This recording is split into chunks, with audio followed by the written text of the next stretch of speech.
Hi, this is Eric from longboxreview.com. Welcome to the show and welcome to October Previews. And joining me, as he has been for the last several episodes for previews, my previews co-host extraordinaire, George from the still defunct George and Tony Entertainment Show. Hey, George. Hello, Eric. Hello, listeners. Eric, I'm sorry. I should not have scheduled this at this time. I really have to go because on the Olympic Channel right now, as we're recording, on Friday, October 12th, it's curling night in America. Is it really? Sorry, Eric. We're going to have to reschedule. I'm sorry. Are you serious? Is it really curling night? And to be honest with you, I'm not being sarcastic. It really is curling night, and I'm not being sarcastic because I do actually watch that. So believe it or not, it is taping. Yes. Okay, good. Yes. So everybody, Friday nights, don't forget, it's curling night in America. See, that's a reason to have the Olympic Channel, George. I don't have that channel, so I'm disappointed. Oh, man. I actually like curling. Team Schuster, the gold medal winners from the 2016 Winter Olympics, man. Yeah. They're out there, yeah. Yeah, so just so people know, George, on his still defunct George and Tony Entertainment Show, used to talk about the Olympics. Yeah, we right? did. Tony and I did, You would do the coverage, your own Olympic coverage. Yes, I guess our show, what did we coincided with? One summer and one winter games. Yeah. While the show was in progress. I quite enjoyed those episodes actually because I wasn't really watching everything. I was watching very few Olympic events just because of schedule and whatever. But But through your show, I was able to kind of keep up on some stuff. Yeah, and that's what made my show different from say your show. If anybody has never listened to it but has only heard me on this show, they probably would have thought George and Tony only talk comics, but we didn't. Comics were a small part of the tableau that was the George and Tony Entertainment Show. Yeah. Talked about everything. Until you had me on and I ruined it for you. Yeah. Darn you, Eric. Yeah. Well, those were good times. Yeah. Good times. Yeah. Mm-hmm. Well, George and I here are, as always, like I said, to talk about previews. This is the October previews for things shipping mostly or starting in December, which means, of course, just like 2 years ago, George, when you were on an October previews episode 2 years ago, I talked about this with you, and it remains in the back of my mind something that I just really enjoyed because this is like the Christmas catalog for geeks. Mm-hmm. It is. And we'll probably highlight a bunch of things that are in there. In fact, it's no secret to anybody because when they click on play for this episode, they'll see how long this episode is. And, we'll apologize now that it's 8 hours. But just to let everybody know that the intention is not to have it be a long episode. And just so that you know that I'm honest about this, I'm going to show you my notes. And in fact, since this is an audio medium, I'll let you hear my notes. That's my notes dropping onto the table, and it happened to land right next to my copy of War and Peace. And the funny thing is, Eric, I thought I didn't take many notes, but it looks like my notes are thicker than War and Peace. Oh, we're in for a show today. Yeah, and my copy of War and Peace has very small fonts. So, I'm very concerned about this now. I don't know. Me too. Very concerned. Well, just to let everybody know, I only have 2 pages, less than 2 pages worth of things to talk about. I'm going to behave. But come on, man. There are 3,023 items in this catalog, and the total amount of them is a mere $85,012.21. That is incredible. Now, I don't know if it's tonight is the Mega Millions or the Powerball that's like $500 million. So if you win that, this is nothing. You go to your local comic book shop, you plop this issue of previews down and you say, yes. When they ask you what out of the book do you want to order, you just say yes, because you just won, hopefully, $500 million. Yeah. It's imagine doing that? Could you, could I imagine it? Yeah. That does remind me though, there's this new show I've been seeing being advertised. I think it's called Lottery House of Your Dreams or something like that. I don't know. It's basically if you win the lottery, what would be the house of your dreams, right? Do I have to call Connie in here and have you talked to her about that show? I don't know. Do you? Well, she watches it. Oh, okay. Mm-hmm. I've not seen it. I've just seen the advertisements. And Connie is my wife, folks, just so that you know. That's right. The lovely Connie. But I just that what you were just talking about with the previews, how much, you would have to spend. I mean, could you imagine $500 million? How many previews catalogs, how many years of previews catalogs would it take to spend $500 million? Well, all the collectors out there in their dreams right now, they're thinking to themselves, I am going to buy that dream house, like you're talking about that show on HGTV.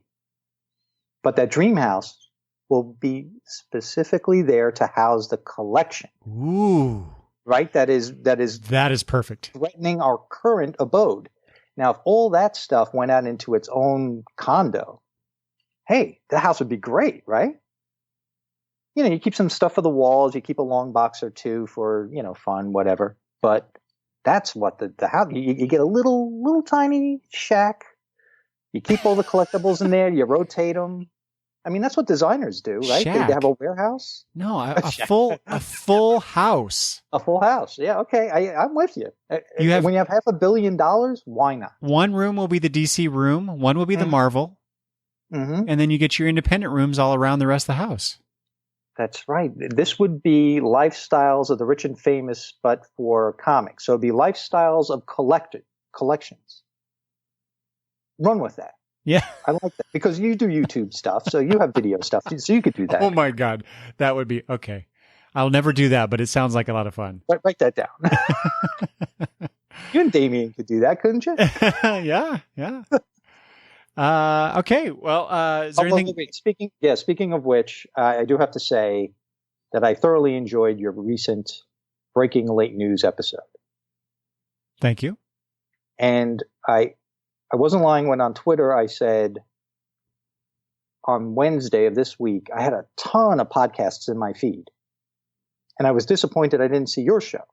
So out of all these other shows, when I didn't see Longbox Review in there, I was very upset. And then when it came in later, well, you just made my afternoon and you made my workday go very, very smoothly at that point. Oh, good.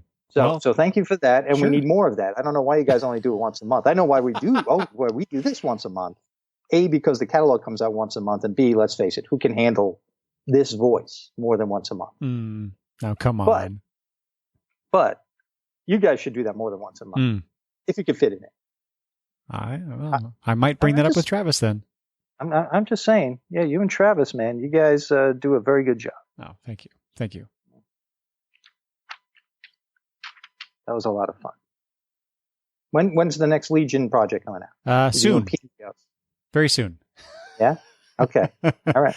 Yeah. Peter, I think he's mentioned it on the. I think he did that he was moving, so that put a crimp in getting some stuff out. Yeah. So, but I know he's working on it. I know it's coming very, very soon. So that should be following this episode very shortly after I release this one. So as people are listening to this, probably in your feed in the next 2 days. So that'll be good because I'm subtly plugging your show here. So yeah, thanks. I also want to know: are you going to be reviewing any books anytime soon? Just on your own, like you usually do? Yeah, I was just going to say that I'm a little behind on some of that stuff for some reason. I don't know. Well, not for some reason. It was mostly just work. I've been having to work a lot, extra time, dealing with various things, but that's kind of put a crimp in my schedule. I kind of just needed to decompress a little bit and just kind of relax. Yeah. And not worry too much about make sure I get, an episode every week or whatnot. So right. Doing this show, this episode, doing the one with Travis where, it's where we talk once a month. It's been good. But I need to get back to it because I can't step away for too long. I need to talk about these comics that I'm reading. I'm preparing for an episode where I'm going to talk about 3 trades. There's a bunch of new comics that I've gotten in the last month. New number ones, that kind of thing. And some other stuff I got cooking. So I'll be hitting it hard here, probably in the next week or 2. Great. Help us all get through our workday. Yeah, I do my best. Thank you very much. We all appreciate it. All right. So shall we jump right into the catalogs? Yes. So how are we going to do it this month? So we're gonna go from the front to the back, starting with Image. Great. Okay. Why don't you begin, Eric? Well, I only have a couple, and I really tried to pare it down, George. So I only have a few things for each one, except for a few exceptions to that rule, which I'm sure longtime listeners will or can guess what those exceptions are. But anyway, with Image on page 40, there is the new comic written by Kieran Gillen. This is called Die, I believe. Yes, Die #1. Yeah. So this, what drew me in, first of all, George, is the fact that Kieran Gillen is writing. He's doing something else. In fact, he shows up a couple times, I think, in this catalog doing new things. So I guess he's getting work up and running because The Wicked and the Divine is ending here, shortly. Yeah. So that the loss of that wonderful series is our gain in other things, and this is one of them. And I really liked. This is also Stephanie Hans is the artist. Mm-hmm. I'm not familiar with her, but looks kind of neat. But I like the the elevator pitch to this, which is Kieran saying it's goth Jumanji. Yes. And even looking at this preview art, it could also be Jumanji meets Stranger Things. Yeah. Or maybe even Jumanji meets It in a sort of way. Yeah, I think so. Yeah. That was kind of the vibe I got too. Yeah. I'll admit I'm interested in it, but I didn't play any of these games as a kid. I ventured, I think I tried once or twice, but it wasn't for me. Did you ever do role-playing games? Oh, yeah. Yeah? Which ones a little bit of D&D. Mostly it was superhero-based games like Super World. That was a big thing that, Travis and I played quite a bit of that. Oh, I'm unfamiliar with that one. Yeah, Super World. And then came... What did you do? Make up your own superheroes? Or what was the deal with that? Oh, okay. Yeah. Nice. GURPS Supers. That was the next big thing that we did. Was that another superhero oriented game? Yeah, among other things. Oh, okay. Great. So is this something that you're bringing up because you intend to purchase it, or were you just bringing it up because it's a new #1, Kieran Gillen, that kind of thing? Mostly for Kieran Gillen. So this is going to go on the short list for sure because of his involvement with this. All right, great. And then you'll hear me turning pages because, yes, I deal with the actual catalog and not the online. What else do you have? Well, next to that is the new Mark Millar miniseries Prodigy with art by Raphael Albuquerque. I heard, I saw this. I saw the image of that. Well, the cover image, that looks interesting. And then I read the description of it being basically this. He's the world's smartest man and most successful businessman, and his brilliant mind needs to be constantly challenged. Blah, blah, blah. International governments are calling on him to fix problems they just can't handle, that kind of a thing. I thought, well, that's an interesting premise. But that's the thing. Mark Millar, and I think I heard that this was actually relating to or is a precursor to whatever because Mark Millar has this Netflix deal. Mm-hmm. And so I think maybe this is going to be on Netflix, or I don't know. I'm not really sure of that, but anyway, Mark Millar is one of those creators that he's really hit or miss for me, and usually miss. But this, for some reason, this book is kind of clicking my buttons here. I agree with your interpretation of his stuff. It's usually a miss for me. This one only caught my eye because of the creative team, because besides for him, you have artist Raphael Albuquerque, which I guess is a win-win. I mean, I like Raphael Albuquerque, so there is a win right there. And I guess for a lot of people, you couple that with the writer and you got yourself a hit on your hands. And it's one of 6. It's nice to know it's a miniseries. And in the vein of our cover homages, I don't know why I didn't even think of this. I mean, the main character is positioned as the thinker. A good point. Yeah. I don't even know why I didn't think of that when I first saw this in the book. I'm looking at it now, and I'm thinking to myself, it's an homage. If the thinker is carrying a semi-automatic rifle, yeah. He also kind of looks like Jon Stewart, the Green Lantern Jon Stewart. He does. You're right. A little bit. Yeah. What do you have for image? Well, on the next page, on page 46, I just found the premise interesting for the freeze #1. Yeah. The entire human population is frozen by a mysterious global event, all except Ray, and only he has the power to unfreeze them. Now the fate of the world is in his hands. He must figure out what is going on, how to set things right again, and answer the question, does everyone deserve to be saved? And of course, as you know, hilarity ensues. That is I saw that one too, George, and it almost went on the list. But that is a really interesting premise. And you have to wonder, how long could something hold up? For instance, do you remember the show, was it called Fast Forward, which John Cho was on? It was on ABC. It was kind of on the heels of Lost. Everybody on the planet went unconscious for something like 15 minutes. Yeah. And it was a very short-lived show, but even if it stayed on, I was thinking to myself, how long could that premise last? Yeah, really? That's kind of what I thought about this too. Yeah. And, here in America, you can have a great premise for a TV show, and it could last maybe 13, 15 episodes and be done. But us, we have to go 22 episodes a season. We have to go 4 or 5 years, 7 years for syndication, Yep. Well, it actually, that reminds me, there's a new show on called Manifest. Have you heard about this? I have heard about it. I haven't watched it, but I'm aware. Yeah. Mm-hmm. So I watched the very first episode because my daughter said that she was interested in it. So I kind of wanted to check it out.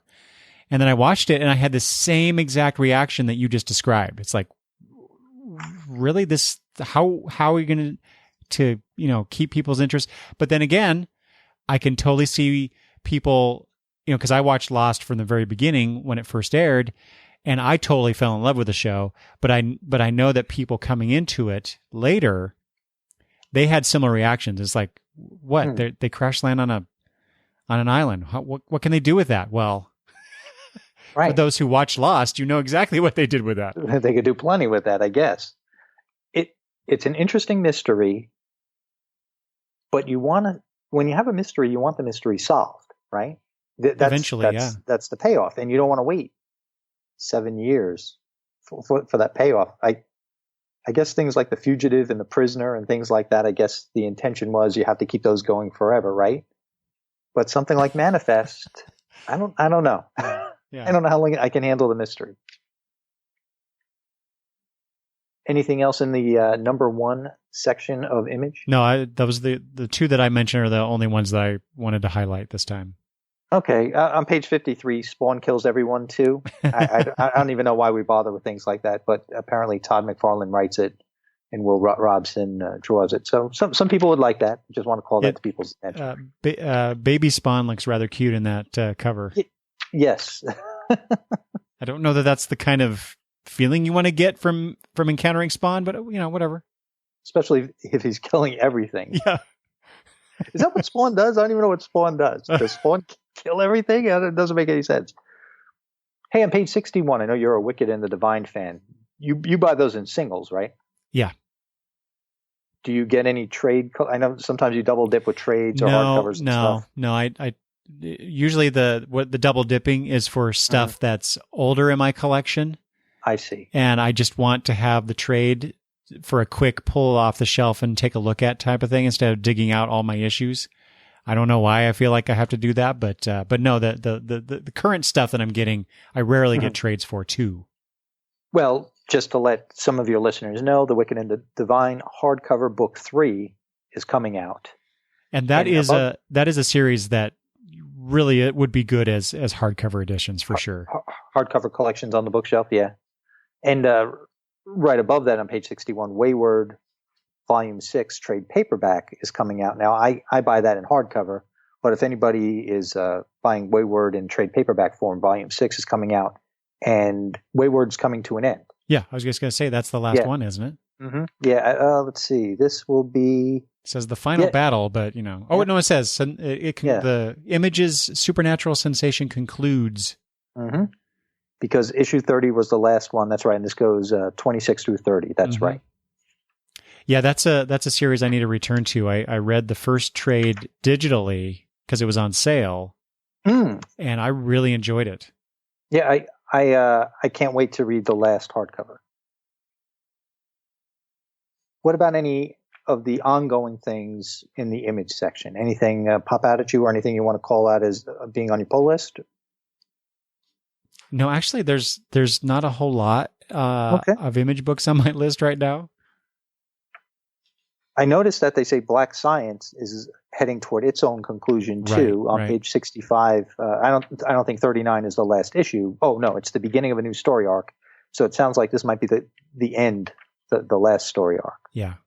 So that could be interesting for those following Black Science by Rick Remender. And I see over here that East of West has been optioned. Jonathan Hickman's East of West. Yeah. It's got the little Hollywood News blurb here on page 71. So that's interesting. So who's doing that? Well, you mean what? Amazon Studios. Oh, yes, you are correct. Amazon Studios. Boy, have you read East of West? I picked up the first trade on the recommendation of the guys at Comic Logic, my local comic book shop.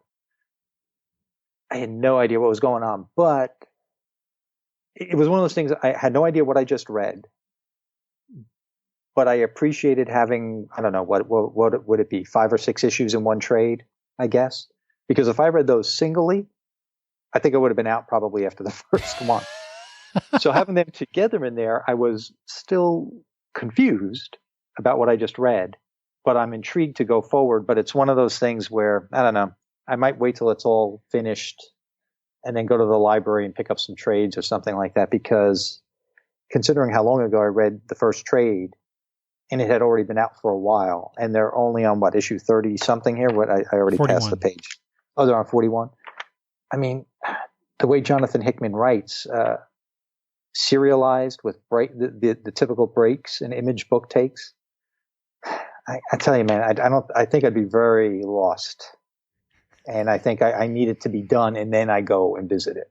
Yeah. What did you think? I mean, it sounds like you might have read it. I got the first 15 or 20 issues, I think it was, something like that. I really enjoyed it, mostly for Nick Dragotta's art. I did think the art was fantastic. Yeah, and that's why, that world, that vision, I'm really curious how they're going to do a live action version of this. But, then again, the special effects, what they are today, I'm sure it's not that big of a challenge. I almost think, though, that this should be should be an animated series to really bring that vision to life. Do you think manga, or what do you think, just what I'll consider Western animation, or are you thinking manga? Probably some hybrid of the two. Some amalgamation? Yeah. Okay, yeah. I've added, I think I told you, I'm going to take the dive into Exorcisters on page 72. Now, of course, I haven't read any of it yet, and here's number 3 being solicited, but I still find the premise very interesting. Yeah, you have to let me know what it is. So you didn't pull the trigger on number 1? No. I think I said this when we talked about number 1. I was going to wait and see what the buzz was about it, and then maybe get the trade. Yeah. I'm unfamiliar with Ian Boothby, the writer, and the artists Giselle Legace and Peter Pentassis. I'm unfamiliar with them, but I'm digging the covers. I like the sample art we got at the beginning, so I'm going to give it a shot. Mm-hmm. Well, I actually am looking forward to this comic. It's issue number 3 solicited, Infinite Dark. I did order that one. I'm going to read that, in singles, but I've yet to read it. So, okay, that is one of the weird things about previews. I know all your listeners know what previews is and stuff, but my listeners, if we had ever, if we were having this discussion on my old show, maybe there was an 80-20, 70-30 split where the lower percentage would have known what previews is and the greater percentage would have been introduced to this stuff. So I know that, the guys that listen to your show, they already know that, by the time you order issue 3, you're invested because you haven't had issue number 1 yet to make the decision whether or not you're going to go for it.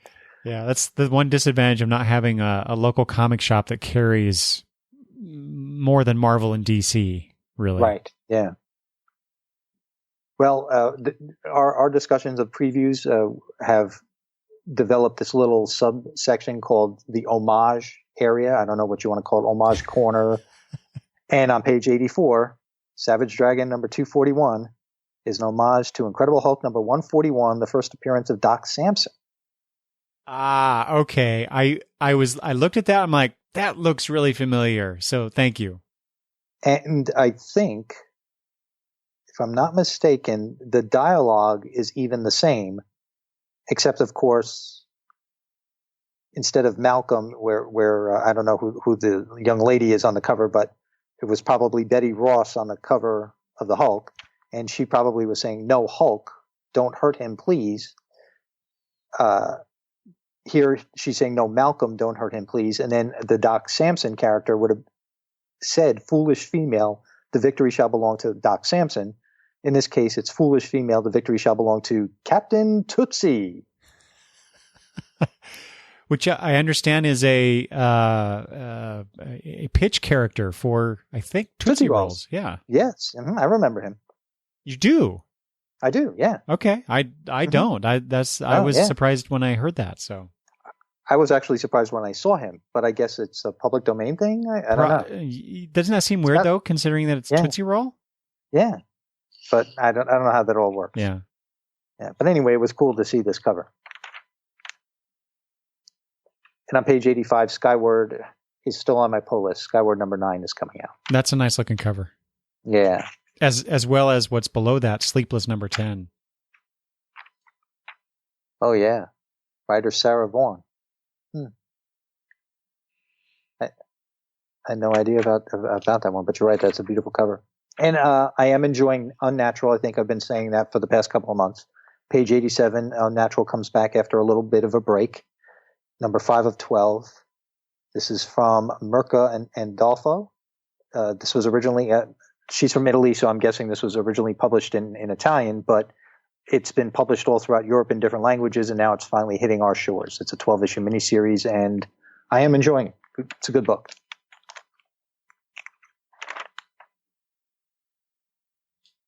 Anthropomorphic fun and adventure. Actually, it's very poignant. It's a satire. It's a commentary on our times. Very interesting book. Well, that's all I have for Image. What about you? Well, since we're talking about books, these various books, Wicked and Divine number 40. Yes. This is the first part of the final arc. So it is coming to an end now. Yep. Huh. Yep. 5 years in the making, it says. Interesting. It's weird because it seems kind of longer in my mind that I've been reading this book, but I guess that's about right. Well, when you have all those breaks for trade paperbacks and for them to catch up and stuff, plus they've had those filler books, haven't they? Oh yeah, it's In fact, it's funny you mentioned that because just this morning, I had some time to kill before I took my dog to the vet. I read Wicked and Divine. Is it 1373 AD? Something like that. Huh. It's the final one-shot special, and wow, that was a lot of fun to read. Was it? Yeah. Oh, good. Well, I mean, it just looks like it's a hit all around. Maybe once it's all done, maybe that's another thing. It's such a beautiful book. Maybe I'll just try and read it all collected. And I think that's the best way to do it, really, because as much as I love the book, and mostly I love the look of the book. Yeah. I could not tell you I couldn't tell you some details about the book, even though I've been reading it. It's not like I get the issues and stick them aside and don't read them for months. I read them regularly, but I still, every time I open an issue, I'm confused as to what happened the previous issue, and I'm not sure why that is. But I still love that book. It's such a good read. I've fallen behind on Paper Girls, and I'm happy every time they have their break. I'm always happy because I feel that that's a time when I can catch up on it. And now they've just started a break now. I think I just picked up issue 25 at the store a week or two ago. But I am way behind on that. But I have the feeling that all it takes is, even if you skipped 1 month for a book like Paper Girls, you would be behind. So I'm going to pick it up from number 1 and just reread it all the way through. But a lot of these books I can see are like that, and I'm not surprised that The Wicked and the Divine would be like that, where maybe even a 30-day break between chapters could do that to you. Yeah, I don't want people to think that there's something wrong with the book, though, because it's such a wonderful writing, beautiful art. And that's the thing with serialized storytelling, especially a lot of these Image books. The depth of the universe that they've created, the mysteries that travel throughout the books. Sometimes you just have to go back and visit it. It's like if you put down a prose book, especially a mystery, you don't read it for a week, you might forget where you were at, and you have to go back and reread some of the chapters. It's the same thing. Yeah, that's true. Yeah. Hey, before we leave Image, I forgot to point out a Christmas cover. This book, Hey Kids Comics, number 505 by Howard Chaykin. There's a Christmas tree in the background, and it says something like, "Make it a powerhouse Christmas." Looks like it's supposed to be a fake ad to sell action figures or something like that. And the only reason I really call this to our attention, besides for the Christmas cover, because it really has nothing to do with Christmas, I don't think, is didn't the guys from Never Stay Dead, or was it Travis on your Breaking Late News very recently, didn't somebody say that they read the book and they didn't like it because it seemed very hateful? And when I read the solicit for this, the solicit is hateful. And it made me think of the podcast. And I don't know if it was Never Stay Dead or if it was you guys. Do you remember anybody talking about this book? Now that you mention it, that sounds very familiar. I don't think it was Travis, but I really don't remember now.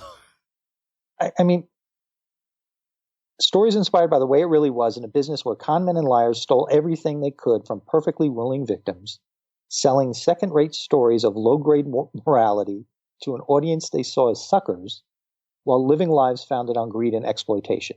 And that, kids, is comics for you. Yeah, I think I want to read that. Exactly.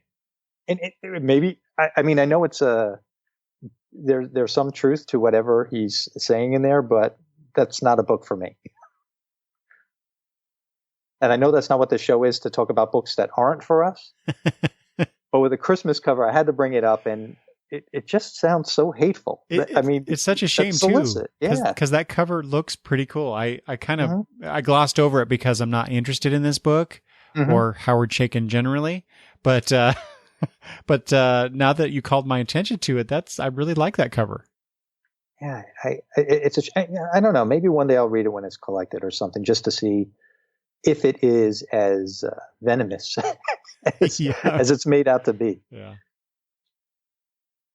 But that's all I have for Image. All right. So I think Dark Horse is next, and I only have one thing to call out from Dark Horse, George. Okay. So now was that record time? Is anybody keeping track of this? I know, right?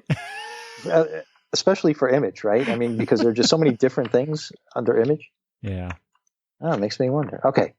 What do you got?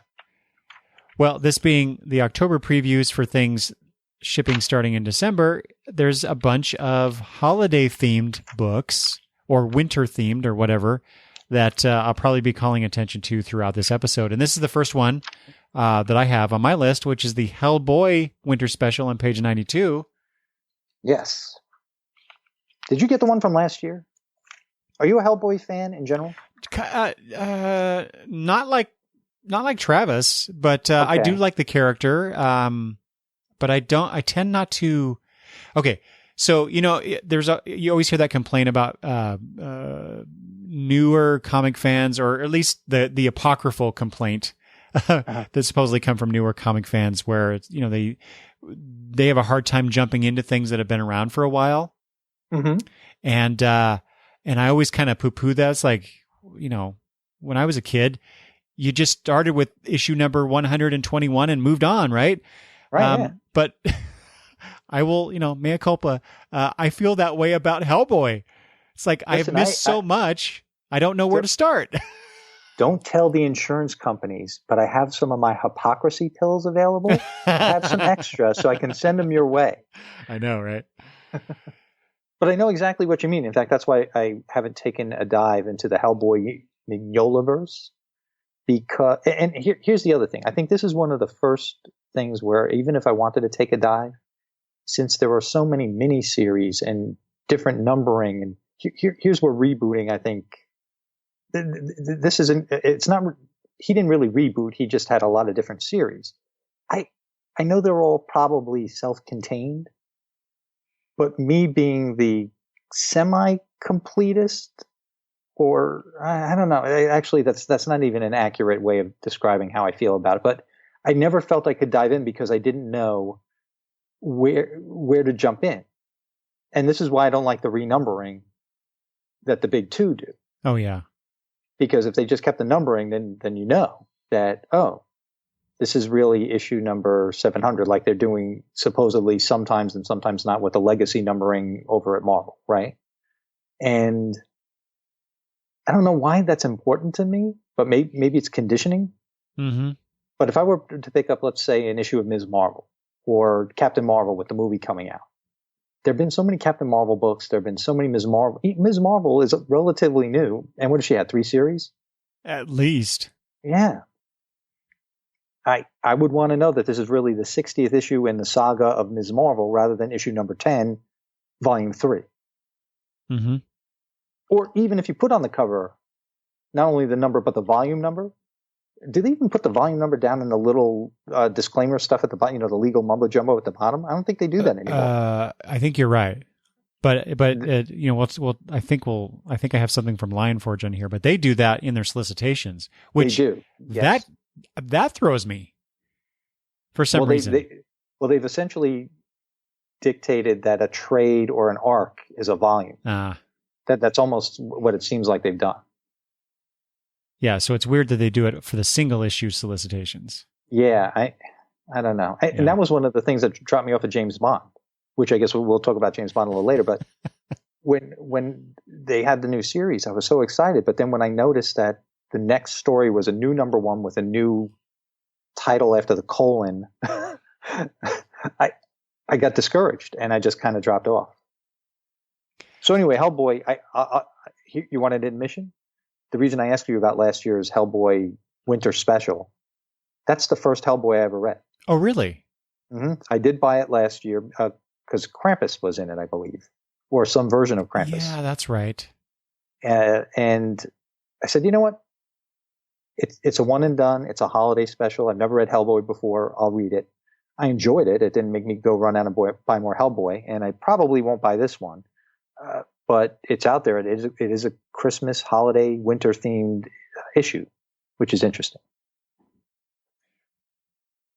So this is only $3.99. It says oversized issue with 26 story pages, but it's a 32-page comic, which that seems weird. Yeah, I don't know. First of all, I realize we're in the era of 20-page comics. Mm-hmm. But 26 story pages doesn't seem like oversized to me. It's a weird marketing thing, but anyway. It doesn't impress people like us. Yeah, not me anyway. But because there's a story here by Fabio Moon and Gabriel Ba, and I don't really care what the story is about. Those two together are just a great combination. So, right. And this is, like I said, only $3.99. So I don't know. I didn't get last year's. I don't think anyway. I was going to look that up real quick, but this one I might. It'll go on the short list for sure. And then if I have to make cuts, it might go. But yeah.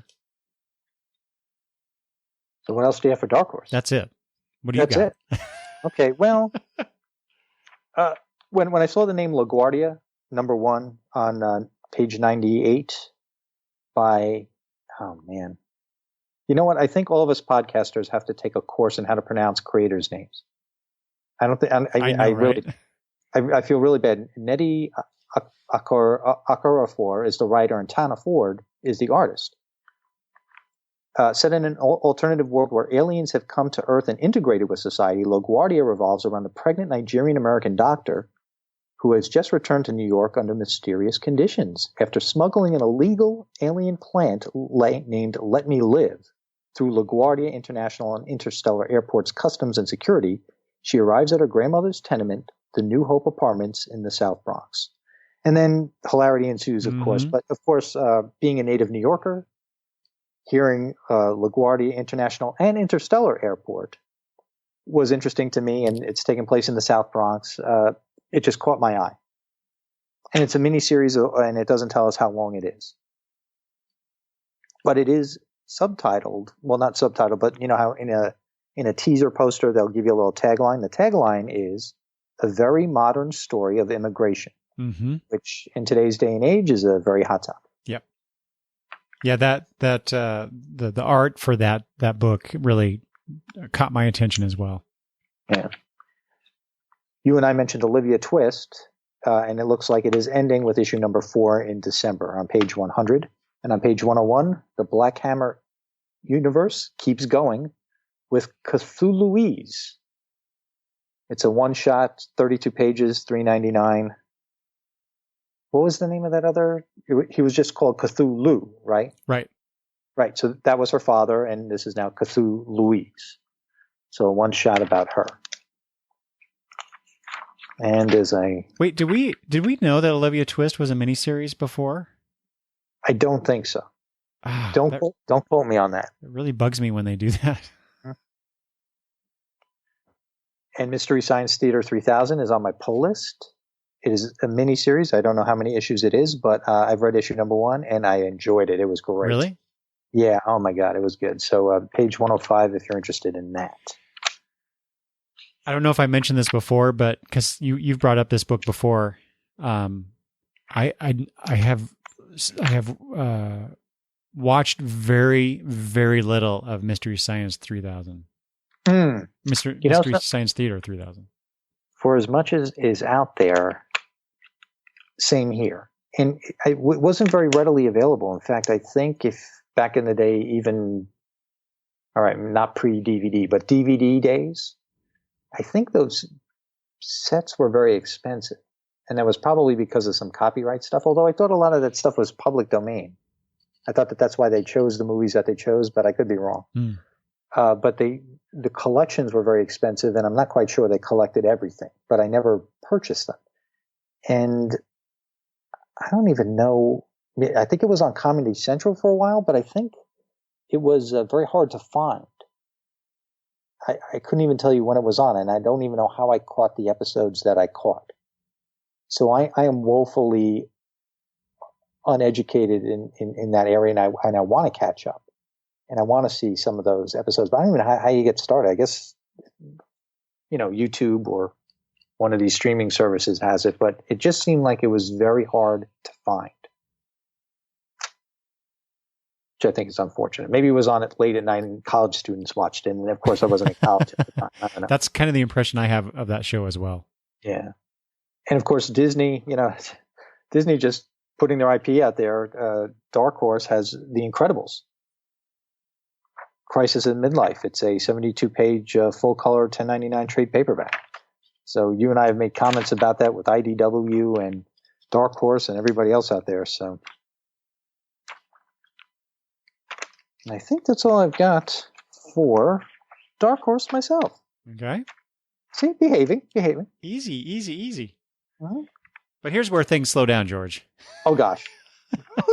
Because DC. Yeah. It's DC time. Oh, we're at DC time. Oh, goodness. All right. That's right. The way they have this book set up. All right. Oh, those notes that you heard hit the desk before, that was just my notes for the main book. Now, do you want to hear the DC notes hit the table? Let's hear it. Okay, DC notes. Here we go. Was that it? That was it. All right. Sorry, folks. All right, DC. So what do you got? What's first thing on your DC list? Well, listen, you're the DC guy, and I know that probably anything I have here you have. So why don't you get started? It's your show. I'll go get a drink, and you can just have fun with it. Yeah, I'm gonna skip over the Batman Who Laughs because I don't care about that character. I mean, good visual. I didn't read the Metal series, but I can't see. I don't know. How much of the Metal series did you read? All of it. And the main series. And what about so when these guys appeared and when he appeared, I mean, can you see him carrying a mini? How many issues is this anyway? Six, I think. Yeah. Can you see him carrying? I can't even stand him in Justice League. So. Oh, he's in Justice League. Yeah. He's appeared in Justice League. Yeah. Yeah. I think I said this before. I don't need a Jokerized Batman. No, I agree. Not for long term. That's for sure. Moving on. Yeah. Batman the Outsiders is interesting because Brian Hill, who had a very short run on Detective, is now doing this, but not really interested in the premise. But what I am interested in is what's on page 3 here, which is Freedom Fighters. And Travis and I talked about this during the Breaking Late News episode, but and I'll just repeat some of what I said there. But it's written by Robert Venditti, art by Eddie Barrows. But it's a 12-issue series. But Venditti's writing. I like the Freedom Fighters concept in general, but mostly I'm here to see what Venditti is going to do because he's one of my favorite writers right now. Cool. I was a big Freedom Fighters fan back in the day, the original series. I'm taking a pass on this. So I'll be very interested to hear what you say. In fact, maybe hint, maybe you do a long box review episode about issue number 1 to let us all know what you think. Yeah. Although I do like how on the image of the cover here, Uncle Sam is giving the ruling party the middle finger, like the famous Alex Ross cover from the Uncle Sam miniseries. What was it? Two issue Prestige thing. Yeah. Going back to Batman and the Outsiders really quick. Okay. You were a fan back in the day, right? Oh, I loved that original series. Yeah. Me too. I mean, coming off of that 200 issue run of Brave and the Bold, and I bring that up, of course, because the George and Tony Entertainment Show ran 200 episodes. So, a little parallel there with the Brave and the Bold. And I've always wondered, though, why is Katana on the Suicide Squad? I never understood why she was on the Suicide Squad. Do you have any idea? No, but it makes a lot of sense for someone who wields a sword that steals someone's soul to be on a Suicide Squad, I think. More so than being on one of Batman's squads. Well, she seemed to fit in the 80s when there was a Batman and the Outsiders. Except I guess you're right. Maybe not now. Except she didn't really use her sword the way that swords are really supposed to be meant to be used. So true. And then when things got a little grittier in the 90s, I guess maybe she started hacking and slashing. But she's got a cool visual these days. Oh yeah, she does. All right, so Freedom Fighters, you're on board. Mm-hmm. Okay. I'm going to take a guess that you like something on page 5. I didn't even have to listen to the Breaking Late News episode to know that. It's a very, very good guess, George. Yeah. Martian Manhunter. So this is another 12. I love that DC's doing these 12-issue runs. They Mr. Miracle is what am I trying to say? Closing up shop. Yes. Here pretty soon. They're going to do Freedom Fighters, Martian Manhunter. I wish they would do more of that kind of stuff. So I hope that people get behind this, buy these series. Maybe we'll see some other characters that we haven't seen since the New 52 launched through these avenues of these longer form, short-lived series. I want to expand on a conversation that you and Travis had on your Breaking Late News episode. How do you feel that these stories are in continuity? And the reason I ask that is I'll include Tom King's vision in this in this story here. You have a great 12-issue run, and then it ends, and then the repercussions of that have to somehow be felt in the greater universe. The same thing with Mr. Miracle, I'm guessing. It hasn't ended yet. I don't know how it affects anything. I don't even know how it ends. This Martian Manhunter series looks like it's a little gritty, although we can't take the solicit at face value. But it doesn't seem like the Martian Manhunter we all know. But that's good, because that's what stories like this are for, right? To challenge what we know about a character, set them on a new path. But I like the concept of these, but I'm not quite sure I like how they fit it in. For instance, I will go back to The Killing Joke. Something that was never intended to be part of continuity became continuity, gave us a great character in Oracle, right? I mean, everybody loves Oracle. Mm-hmm. In fact, I think a lot of people prefer Barbara Gordon as Oracle than as Batgirl, depending on when they picked up their first comic book.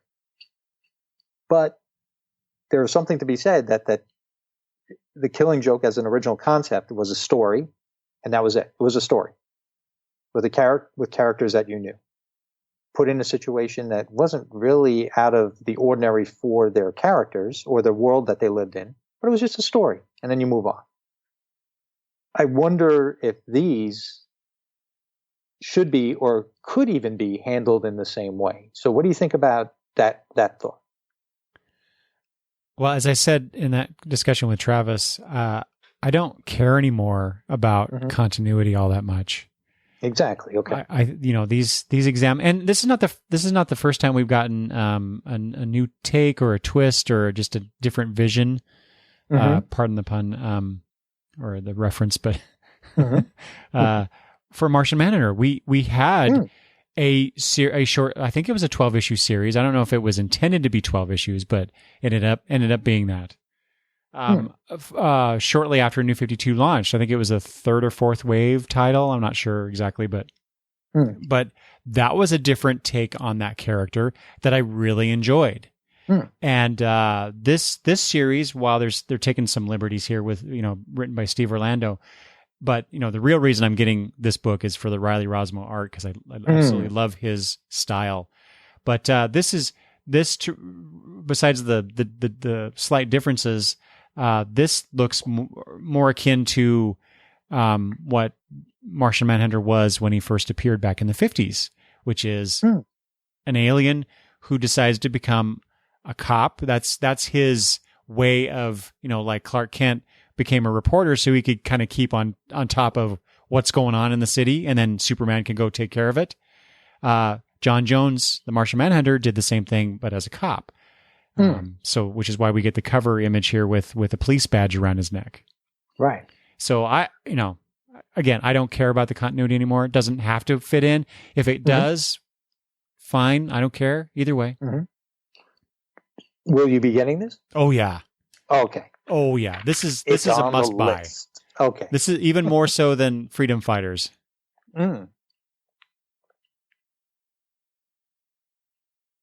So what is the deal with New Talent Showcase on page 6? Is that a thing? I didn't even know that was a thing. Oh, really? I mean, I've heard of the concept before, but I don't recall books. There have been books? Well, I'm not sure what you're asking me there. So there was a series called New Talent Showcase back in the 80s, which did this very same thing. It was. But we haven't had one recently, right? This is the second or third one they've done. Oh, really? I don't remember from the past year. But these have been, I think they're once a year, maybe twice a year. I don't know. But occasionally they come out with these, because these are the quote unquote graduates from the DC Talent Development Workshops.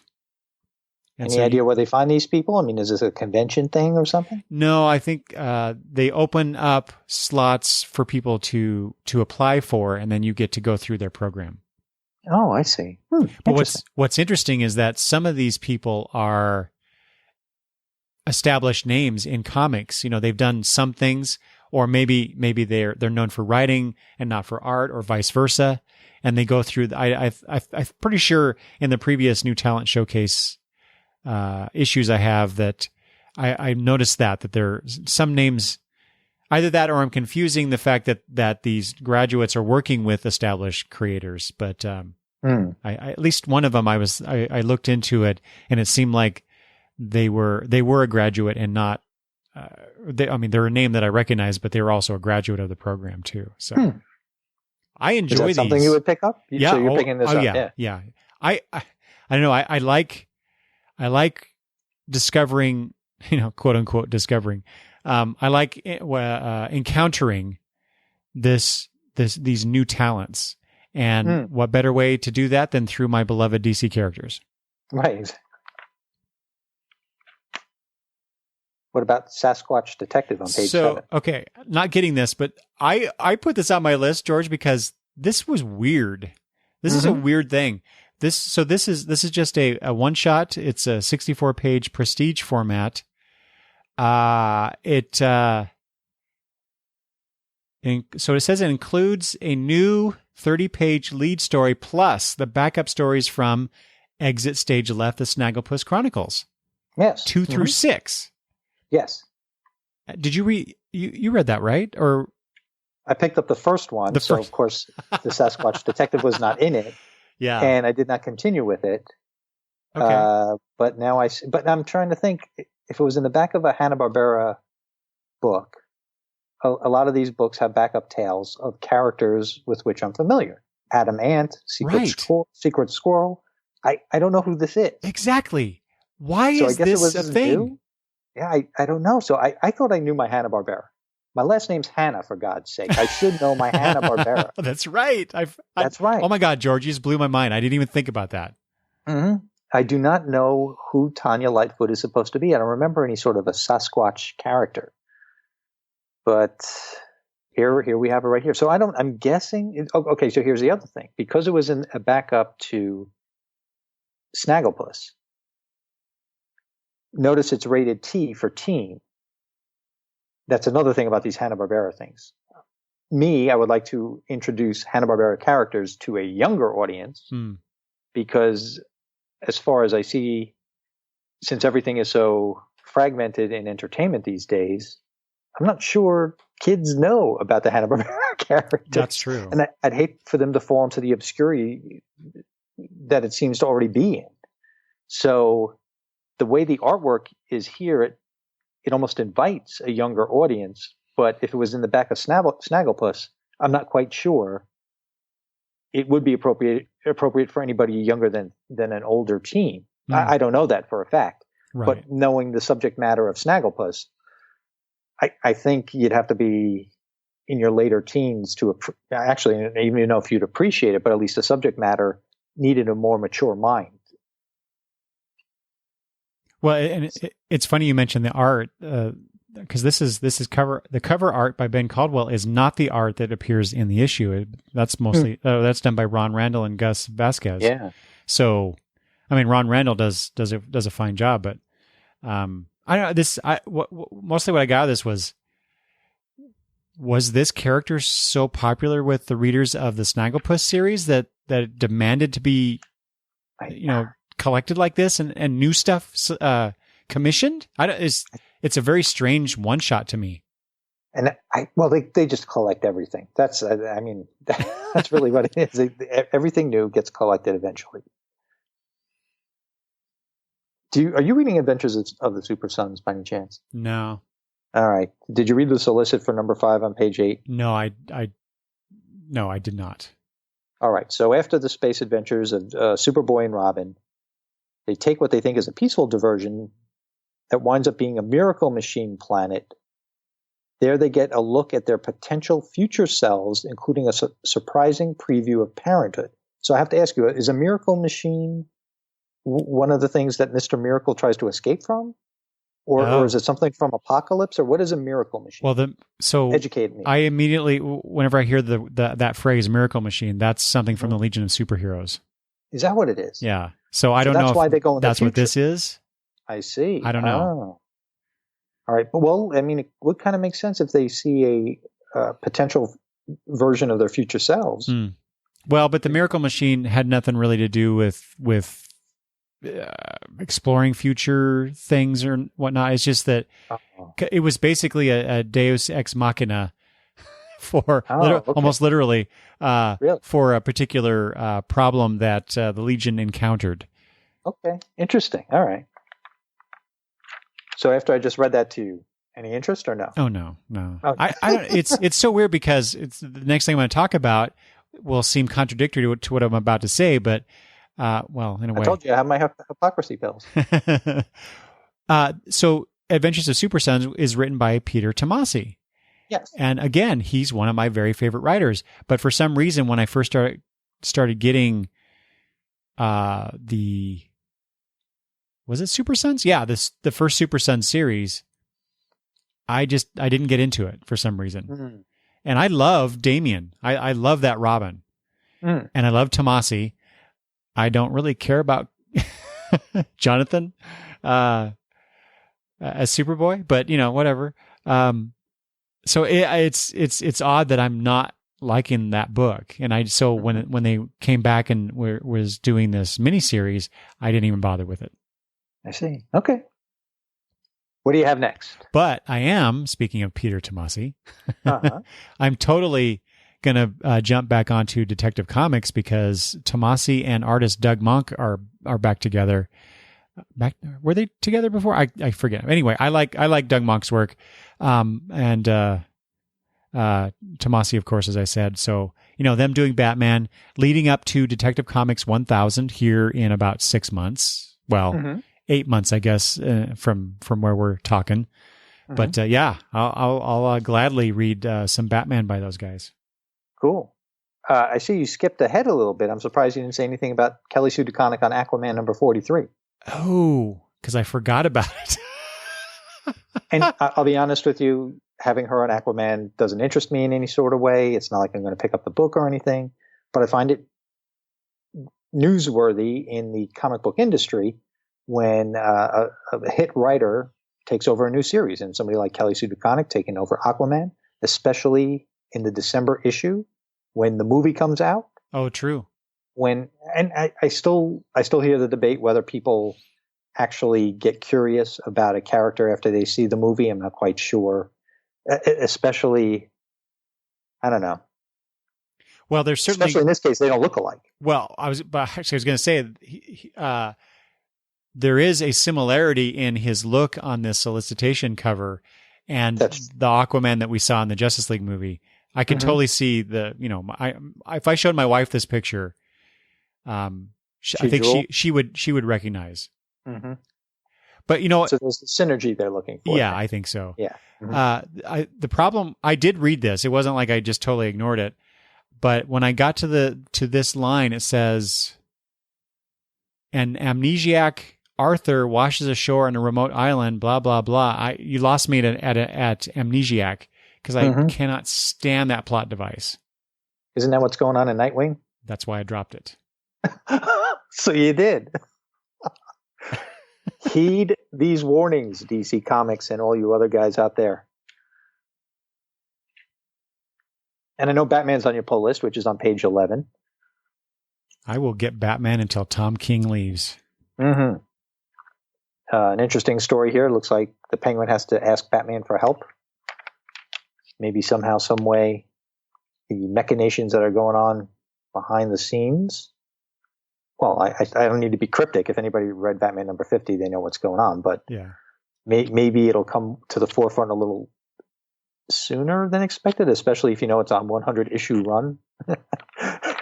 You don't want it to come to fruition in issue 98, right? I mean, you want the story to, especially now that you know certain things, you don't want to wait 3 years. Well, it wouldn't be 3 years because it comes out twice a month, but you don't want to wait another year and a half or so I'd be okay with that. Yeah. Yeah. All right. I'm obviously not reading this. Let Batman suffer for a while. There you go. Okay.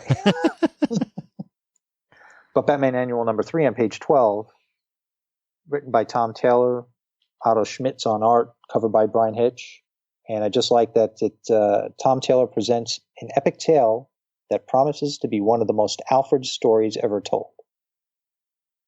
You might have sold me on that, except it's 48 pages at $5. Maybe now you haven't sold me on. I don't know. I'll get it.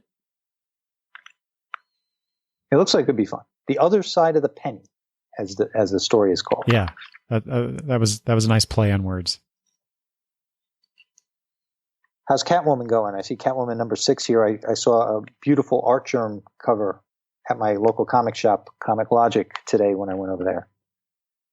I wouldn't know because I only look at the Joelle Jones covers. Ah, okay. But how's the book? I'm enjoying it. Okay, good. Number 6 comes out in Joelle December. Jones is doing a great job. I read issue number 1 of Cover. Oh, you did? By Michael Bendis and art by David Mack. I enjoyed it. I wish there was more meat in there. But being that it's a 6-issue miniseries, the pacing, I guess, has to be that way. But I'm intrigued and I'm in for the 6 issues. And number 4 comes out in December. I'm looking forward to the trade. Yeah. I'm guessing once it's all done, it'll really fit together nice.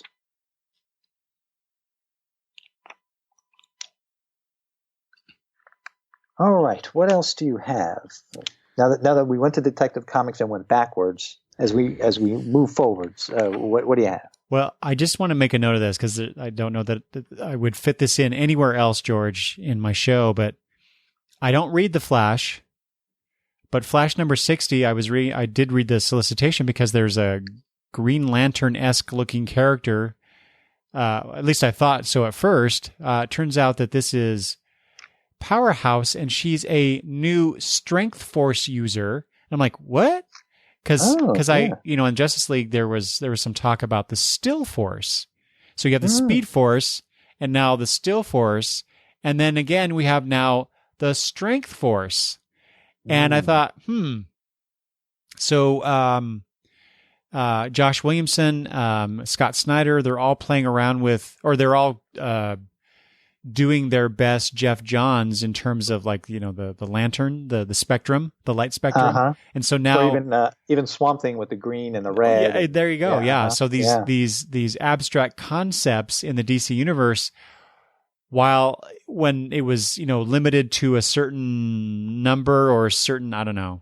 I don't want to sound like I'm favoring Green Lantern over the Flash, although I do. It just seems weird that is now. where we have to part company. Good night, everybody. Okay. There's room for all of us here. It just seems weird that they're just that you're wrong. That's all. No, just kidding. That's all right. I'm constantly told how wrong I am by not only my wife but Travis too. This is just a version of Comicsgate. Don't worry about it. And in fact, let me tell you something. Comicsgate, worst hotel to stay in. Oh, George. Oh. Thank you, folks. I'm here all night. I'm here all week. That was bad. Tip your weights. I know. Well, for any younger listeners out there, reference Watergate. Mm-hmm. Okay. I live too far from DC.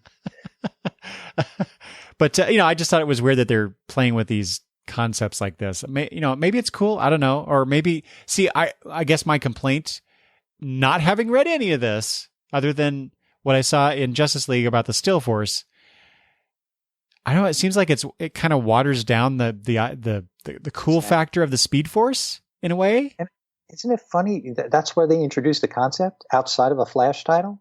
I don't know. It might have been in a Flash title, but that's how I encountered it was in Justice League. Oh, okay. Anyway, one thing I haven't read that you and I have discussed here is the Harley Quinn number 50. Did you read that? No. Okay. And it looks like fun. I just haven't read it yet. I did buy it. But I see that there's a Harley Quinn holiday themed issue. Looks like number 55. It's a Harley Ho-Ho holiday special.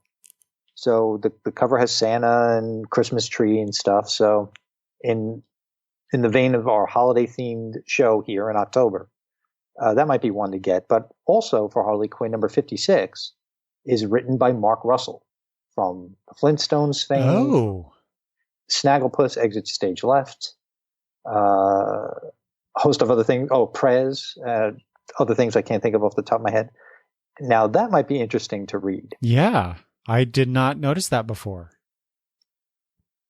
Number 56, it's Harley Quinn Crazy Cat Lady. Seems one of Harley's tenants used to be a small-time cat-themed crook, but now it's just a lonely retiree hoarding felines in his apartment. Gross.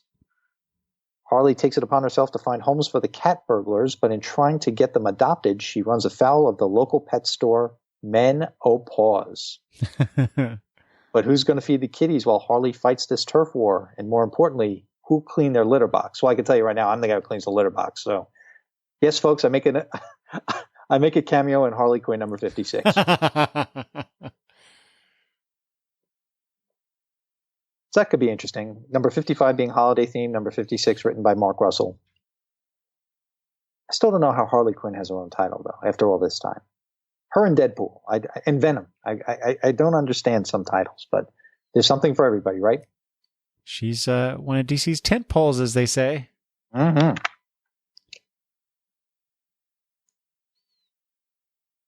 Oh, and in very, very fine print, I think it says, yes, I thought I might be mistaken, but it looks like our benevolent overlord Bianca does make a cameo appearance in number 56 also.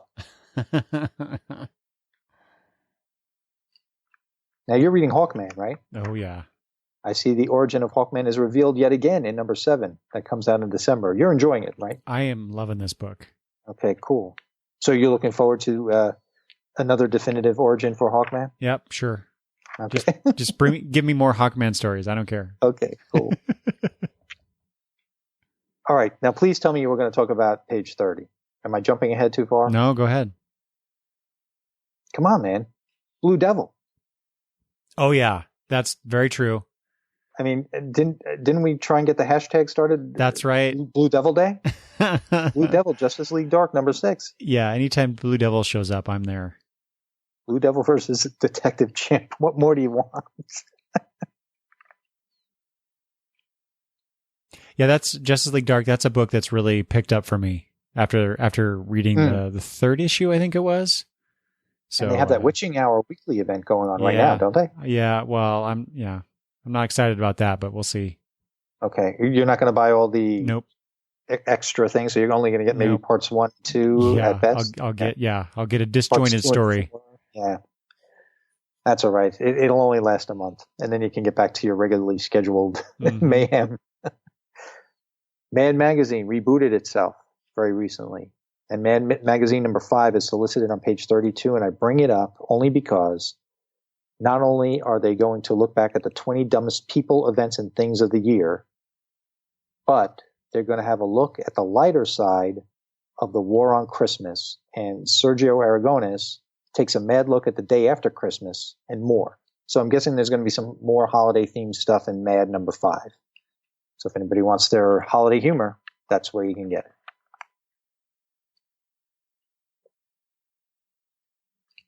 What else do you have going on in here? I don't have anything until page 56. So if you got stuff before that. Well, on page 36 in Scooby Apocalypse, not only is it written by Keith Giffen and J.M. DeMatteis and arts by Patrick Olive from Rough Riders fame and Tom Palmer, I call your attention to the trials of Adam Ant in the backup story as he continues as another member of the JLA tests the super insect to see if he's worthy of joining the League. Oh, I want to read that now. Isn't that interesting? Kind of weird, right? They should collect those backup stories into a prestige format one shot. Yeah. I love Adamant. Yeah. Again, Hanna-Barbera characters just hold a special place in my heart. Are you good? Did you pull the trigger on Shazam number 1? No. Okay, because Shazam number 2, I only bring it up because it has a holiday-themed cover. I don't even know if it's a holiday-themed story, but just has a nice holiday-themed cover. And Sideways, I'm still doing it, man. Sideways number 11 comes out in December on page 39. Yep. At least Kenneth Rocafort is back. Yeah, oh man, I love his art. I call your attention to page 41, Suicide Squad Black Files, only because of the last sentence. But like all things Suicide Squad, their next mission is no ordinary smash and grab, but a jewel heist on Gem World. Wow. Which I would now isn't there going to be an Amethyst series coming out soon? I think so. That rings a bell. Yeah, something to do with Amethyst is coming. So if they're going to Gem World, Amethyst has to be there, right? You would think. So for all you Amethyst fans out there, this might be a hidden way to introduce a new Amethyst, a backdoor pilot for an Amethyst series. Are you reading Supergirl? No. I'm just a little curious. No, okay, because it's a special extra-sized issue. Yeah, that's something. This particular run, I'm probably going to get in trade. Mostly at the recommendation of Damien when we talked before on the Never Stay Dead podcast. Wait, say that again about you and Damien? We were talking about the state of DC affairs and on his show, and we talked about this run of Supergirl. Oh yes, that's right. Huh. What about Teen Titans number 25? Now, you're not reading the Teen Titans ever since the Rebirth stuff, right? Adam Glass. I got the special, but no. A guy you spoke to on your show from Rough Riders. Mm-hmm. I'm finding it very intriguing, the 3 new characters he created, although I haven't read any of it yet. But this one might be a very interesting one to jump on. Lobo's daughter named Crush seems to be in the forefront. And I don't know, just like when Marv Wolfman and George Perez created Cyborg and Raven and Starfire back in the 80s, these 3 characters, for anybody who's new to the Teen Titans picking it up for the first time, say somebody in their teens or their 20s, this could be their version of Cyborg, Raven, and Starfire in a way. That's and true. I find that interesting, and I may want to, check these out in a trade form or something just to see how they are. I mean, I like Adam Glass's writing, so the character designs are great. So I think I might have missed a boat on this, but I'll try and check it out in hindsight.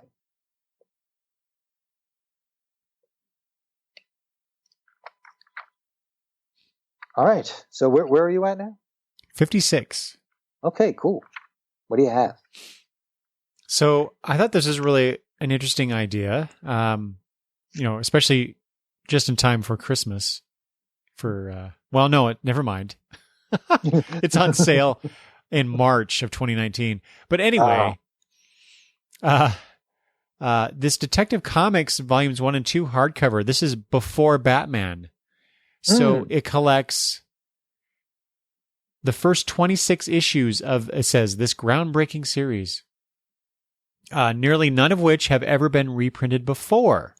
And it's a 2-volume slipcased set. So, if you're a fan of Golden Age comics, before Batman arrived, there you go. Nice. It's $150. Yeah. Each book. Each book is 896 pages? Yep. That's how I read that too. Almost 900 pages each. Wow. 1,800 pages of stuff. Wow, that's great. I mean, I'm not spending $150. But No. But it's out there for anybody who wants to. Yeah. And is able to. All right, what else you have? Page 67. Okay, I'm just going to call it on page 61. Okay. The Justice League of America Bronze Age Omnibus Volume 3 hardcover. The only reason I bring it up is they don't make covers like this anymore. Like when you see these omnibuses that don't have new trade dress, like those Michael Cho covers that he's been doing for a lot of the older material. Right. To see an older cover on the cover of one of these omnibuses, and in fact, this may not even be the cover of the omnibus, but I just love this Justice League cover, I'm guessing from the 80s. It's from Giant Justice League of America number 155, Superman, Batman, Wonder Woman, Green Lantern. It just brings back such great memories. I wish covers were like this now. But that's also saying I wish milk cost $1 a gallon. Right?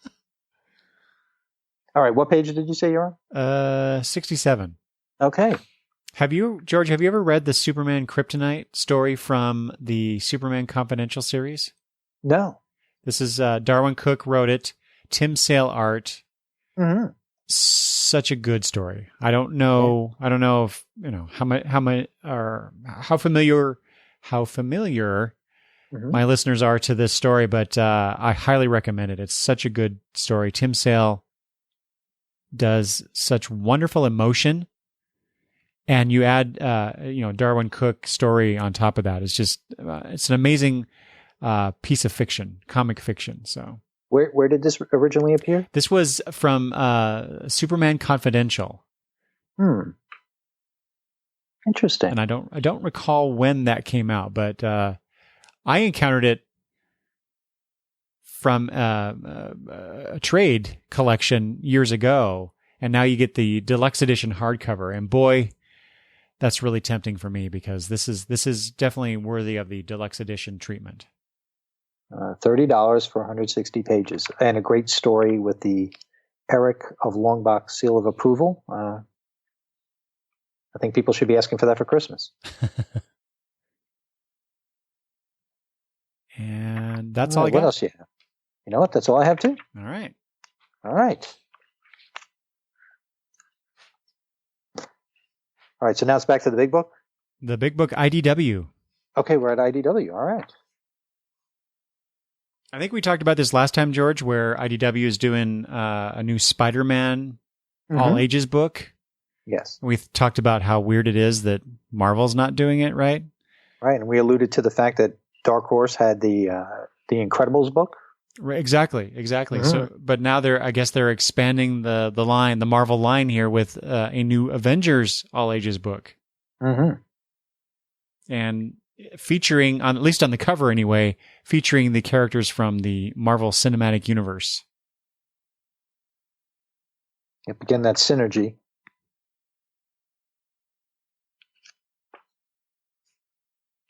And again, with the Disney stuff, I mean, on the following pages, page 134, Disney Afternoon Giant. Back in the 90s when you used to have Chip 'n Dale's Rescue Rangers and DuckTales and stuff, this looks like a compilation book of those old shows. So again, I'm not sure. You'd think the audience is a younger group of people.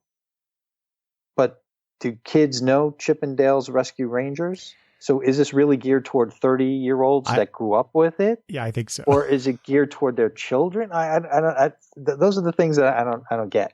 Well, so think about that exactly, right? So even regardless of who is intended to buy this, right? The 30-year-olds who grew up watching this stuff, they're nostalgic for it, so they might buy it, and they're like, "Hey, Bobby, read this. Yeah, you might like this." Exactly.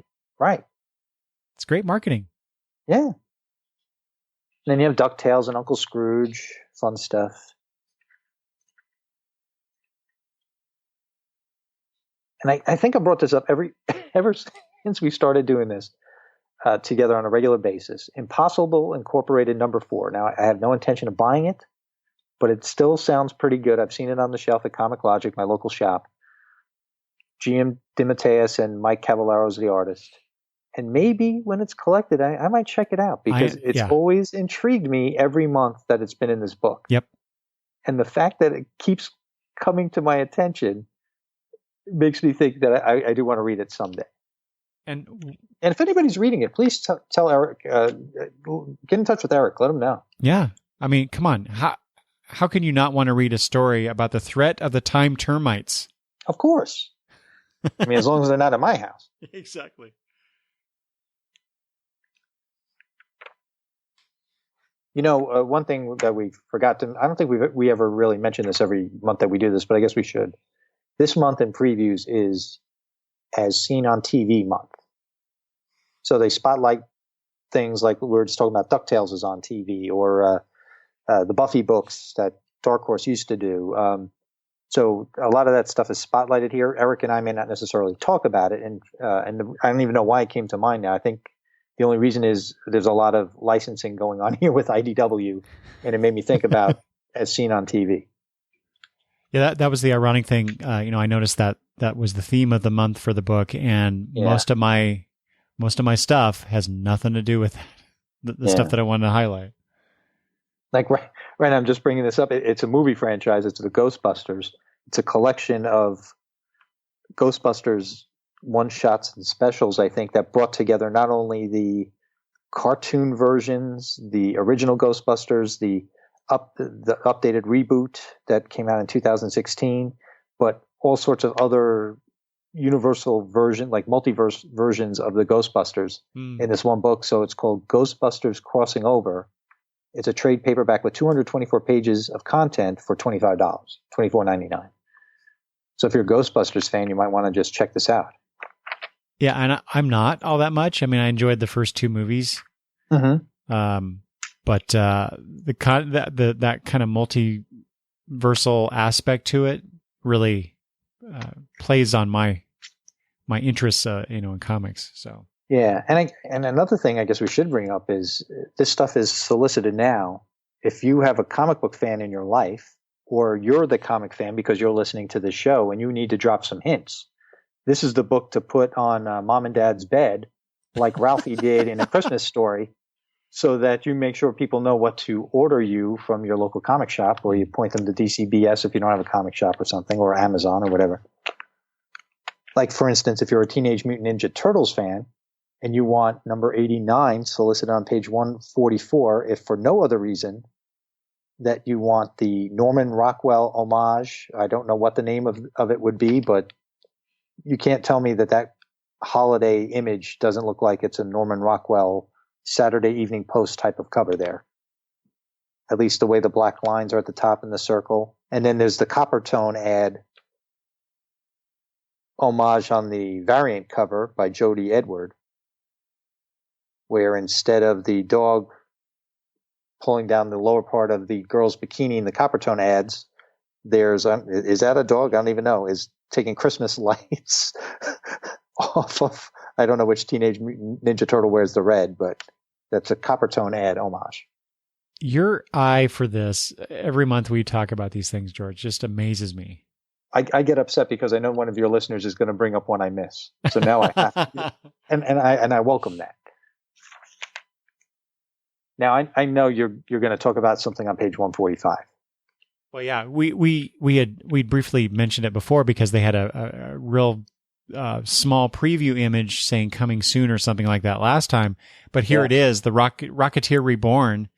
The Rocketeer is not a character or concept I'm all that interested in. I watched the movie, I enjoyed it, but it has Elsa Chartier and Pierre Collinet writing this book. So that automatically gets my attention.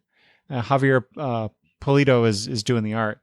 But it's one of those old-timey characters comes to the present day stories, and I'm kind of like the Amnesiac stuff.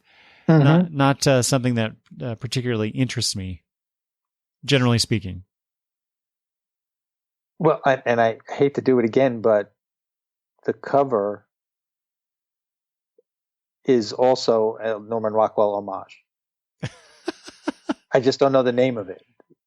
It looked retro to me, but I couldn't place what it was. Well, of course, in the Norman Rockwell painting, you don't have the kids on the ground taking a picture of the Rocketeer helmet using their iPhone. Yeah. But you're allowed to take liberties when you do things like this. I have to admit, while I did love the Dave Stevens original version of the Rocketeer from back in the 80s, this is going to have to be a pass for me. Yeah. Yeah. But I know a lot of people have been heavily anticipating it. And even just on the pedigree of Elsa Chartier right there, people are going to be picking this up. And I hope they do, because I know it's going to be quality work. But as a lot of your listeners know who have been listening, I'm, trying to be on a budget, trying to be responsible. Okay, I'm cheap. And I don't get everything that I would have back in the go-go 80s when I didn't have a mortgage. Who needs a house? Well, wait, you got to put the comic somewhere. Of course. Well, that's why we have to win the Powerball of the Mega Millions. Oh, wait, this just in from my wife, Connie, who is sitting with the benevolent overlord in the Boiler Room studio. Mega Millions is $548 million as we speak here on October 12th. That's more than $500 million, folks. And now this is where time travel comes in, because when people finally do listen to this and they go, oh, I forgot to buy a ticket. That's They right. can see what the winning numbers were, get on that cosmic treadmill, come back to today and play those numbers. And all I have to say to those people is direct message me, and I'll give you the address to send me my percentage on the commission of that I gave you that idea. There you go. Mm-hmm. Oh, and Connie and Bianca, the Benevolent Overlord, said, don't forget theirs. Separate accounts here at the Boiler Room Studio. Anyway, what else you have? 153. All right. So this is the final volume. I was surprised to see this. The final volume of John Byrne's Star Trek New Vision series. And I was you didn't realize it was coming to an end? Yeah, I didn't either. Although I do recollect that I hadn't been seeing any new books in these latest previews. So, but you know how that is. I mean, a lot of these guys take breaks all the time, right? So I just figured he was on a break. So now you have to, because I really enjoyed that series for a while. I got several of them, but I dropped off some months back and decided that I would wait for trades from now on, because with the format that they were printing the single issues, they were $8 a piece. Yeah. And, if you collect 3 of those, it was not much more than that to get 3 of them. So I decided I would start getting them in trades, and now here we have the final collection. So, and will you have them all if you purchase this one? I need to go figure that out. So I'll have to decide if I'm going to get this, but it's not on the short list for sure. Okay. I think mostly because they did it. He did a reinterpretation and adaptation of the Cage episode, and I have that one. So this is really only 2 that you don't have already, that I wouldn't have. So I don't know. Right. We'll see.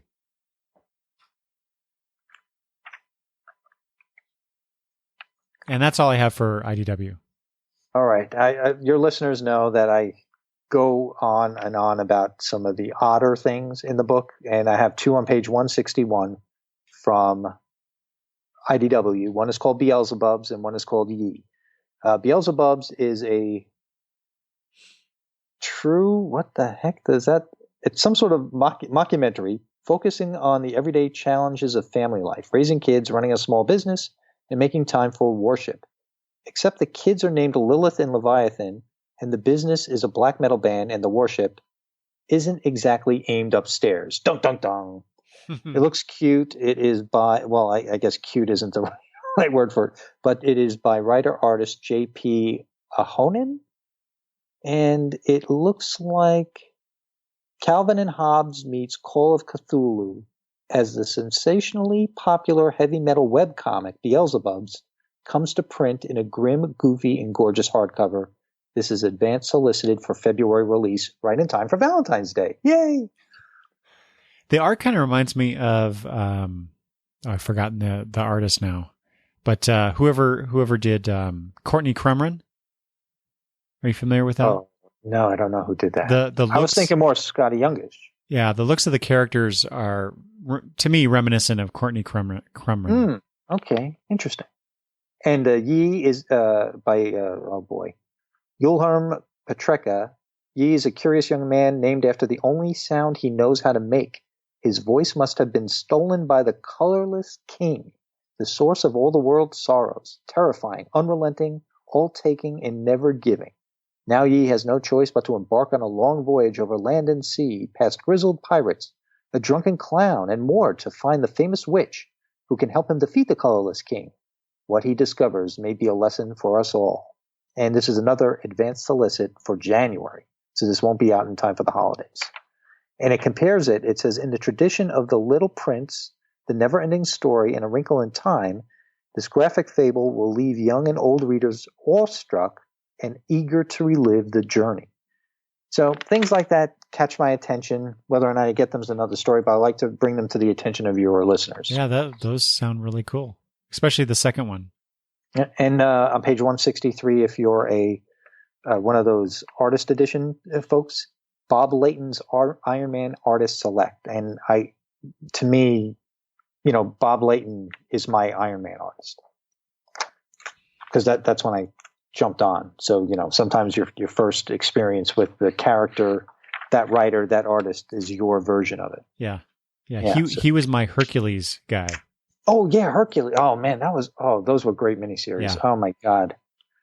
Folks, if I have the feeling a lot of your listeners are in our age group, but if you're younger and you don't know those Hercules miniseries, they're a lot of fun. Mm-hmm. Check them out. Mm-hmm. And you talk about continuity. They weren't really in continuity, right? Because they were supposed to be in the future, right? In the future, right. Yeah. So, I mean, they're nice standalone Hercules stories. A lot of fun.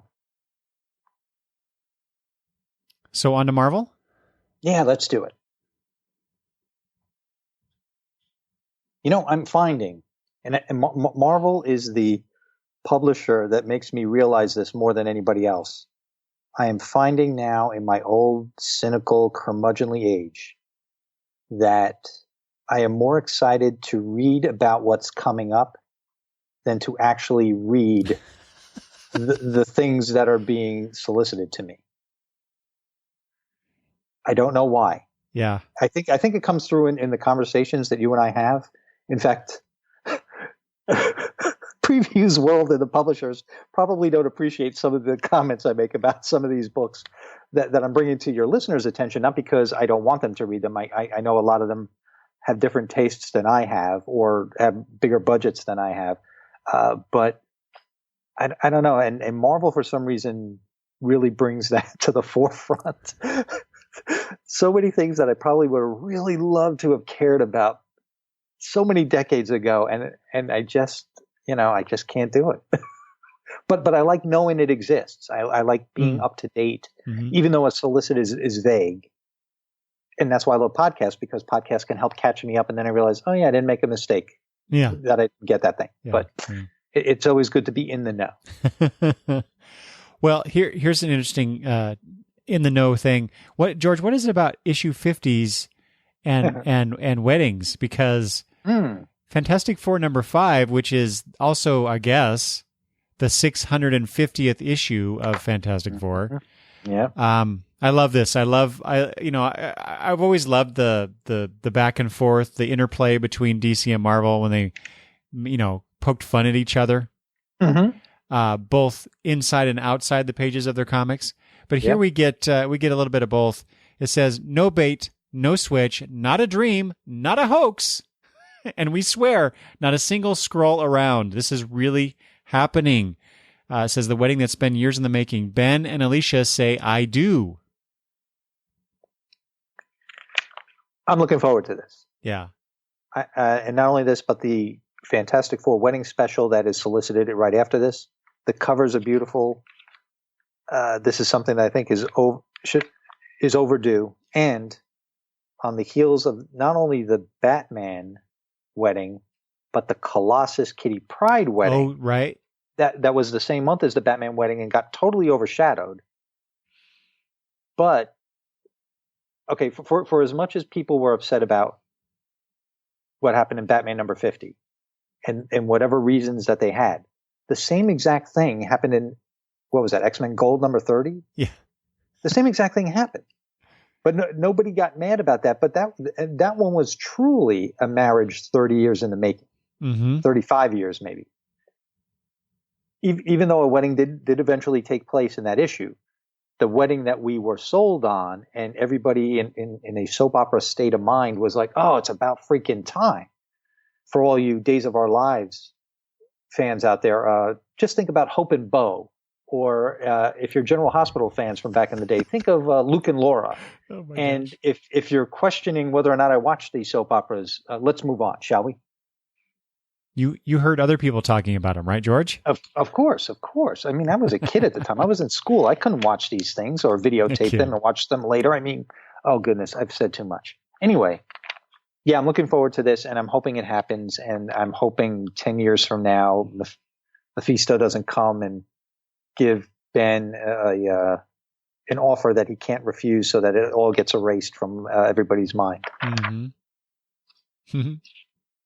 Wow, you're not trolling anybody there, are you, George? No, I don't think I am. I'm just telling it like it is. I welcome this. And then the Fantastic Four True Believers. I don't know what initiative. I don't know what this thing is, but their reprint. Reprint initiative, I guess that continues with a bunch of various issues of the Fantastic Four, and I'm going to get some of these. Over at my local comic shop, Comic Logic, they have been putting these on their counter near where the cash register is, and they're $1. And in a lot of cases, I've got some of these.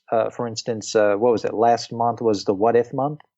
So they had a couple of old reprint True Believer versions of What If issues. I got a couple of Fantastic Fours. In fact, they're probably right here in the room with me. But I've picked them a couple up just because those were good issues, and I'm not going to go into the boxes and reread them. I can just pick it up for $1, and hopefully, I can give them either to my nephew Frankie, who used to be on my show, or my younger nephew or my niece, if they can just get torn away from the YouTube and other digital media.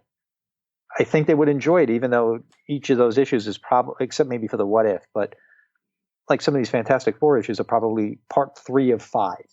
But I think there's enough exposition in there and enough great graphics that they could just enjoy the read. Yeah. And the thing I forgot to mention about that is that these are all issues spotlighting various villains that the Fantastic Four have faced. Yeah, these are a lot of fun. Not the least of which is Blastar. Yeah, but trying to look. I don't think I have any. I might have. I actually might have a very well-worn copy of Fantastic Four number 35 with Dragon Man. Yeah, I don't think I have any of these. I might have that one. But other than that, I'm glad you started with the Fantastic Four, because the wedding of Ben and Alicia and the whole thing about the Skrull, that's also a comment from the 90s when the Human Torch married Alicia. Oh, is it? Okay. Mm-hmm. I'm not familiar with that. Oh, okay. Well, spoilers for a 20, 25-year-old story. Yeah. But I'm glad you started with that, because that's the thing I'm the most excited about for Marvel. But prior to that, on page 1, we have the Extermination Aftermath. And the only reason I bring this up, another convoluted X-Men crossover thing just took place. And apparently, according to this cover, no spoilers, because it's right there, Cable's dead. Yeah, right. Cable's dead. Mm-hmm. Yeah. He's dead for now. Yeah. Which, okay. Are you going to, I know your co-host from the Legion Project, Peter Rios, former Comic Geek Speak host, he did a very thorough examination of Heroes in Crisis #1 on his Daily Rios podcast. Are you going to do anything on your show? For Heroes in Crisis? Yeah. Well, after listening to Peter, I don't know that I need to. Okay. Well, I'm not going to say anything, but there are certain. It's been teased that people die in #1, right? And I've heard people get really upset about some of the deaths they saw. Mm-hmm. But the thing is, something? None of that resonated with me, because I know it's not real.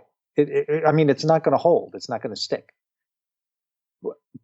But some people got really, really upset. Mm-hmm.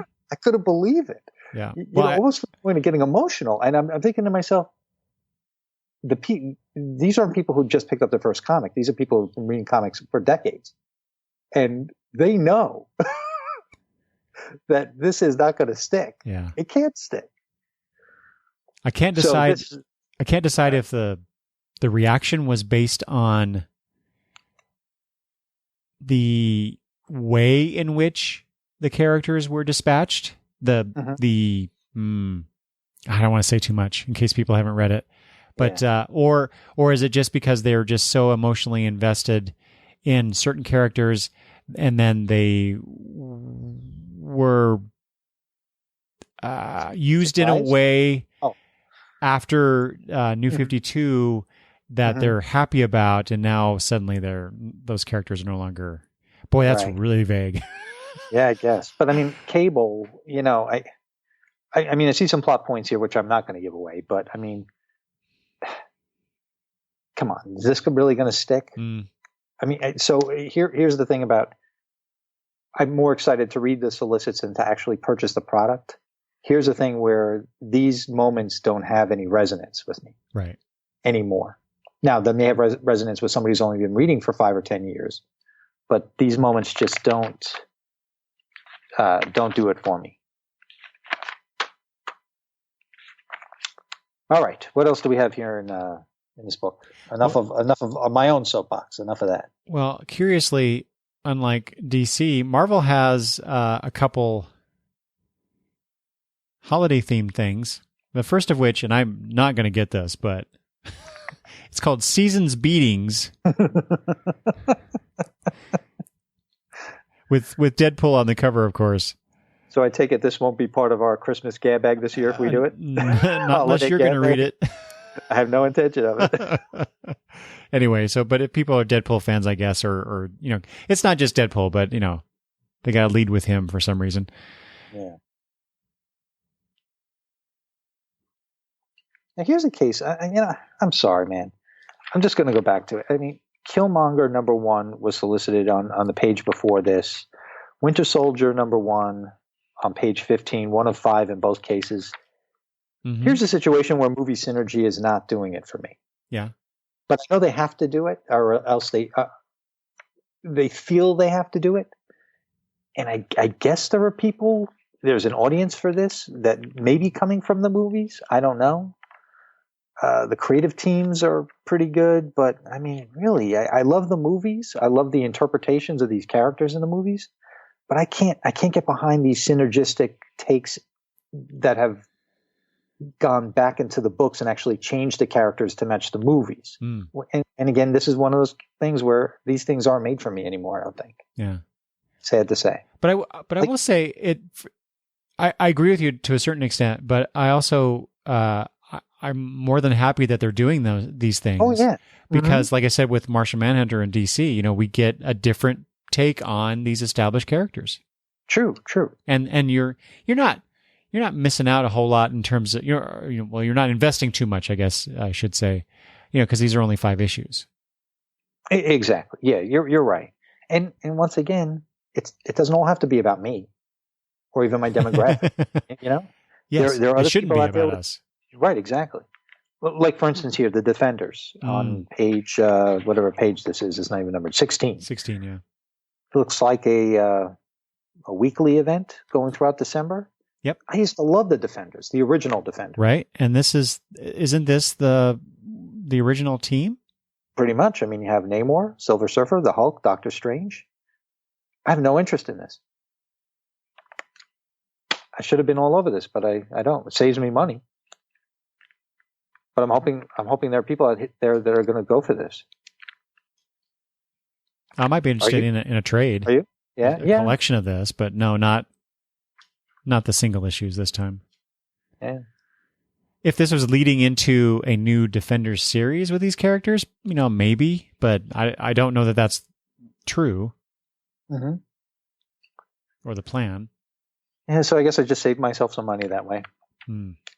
Well, what's on the following page, George, I'm going to really have to think about this because this is the Superior Spider-Man Returns with by Christos Gage and Mike Hawthorne. I'm not all that familiar with Hawthorne's work. But anyway, this is the Otto Octavius doing Spider-Man again. I wonder if they can recapture the magic of that first series because I absolutely loved the first volume of Superior Spider-Man. Yeah, everybody raves about that. It was so good. Yeah.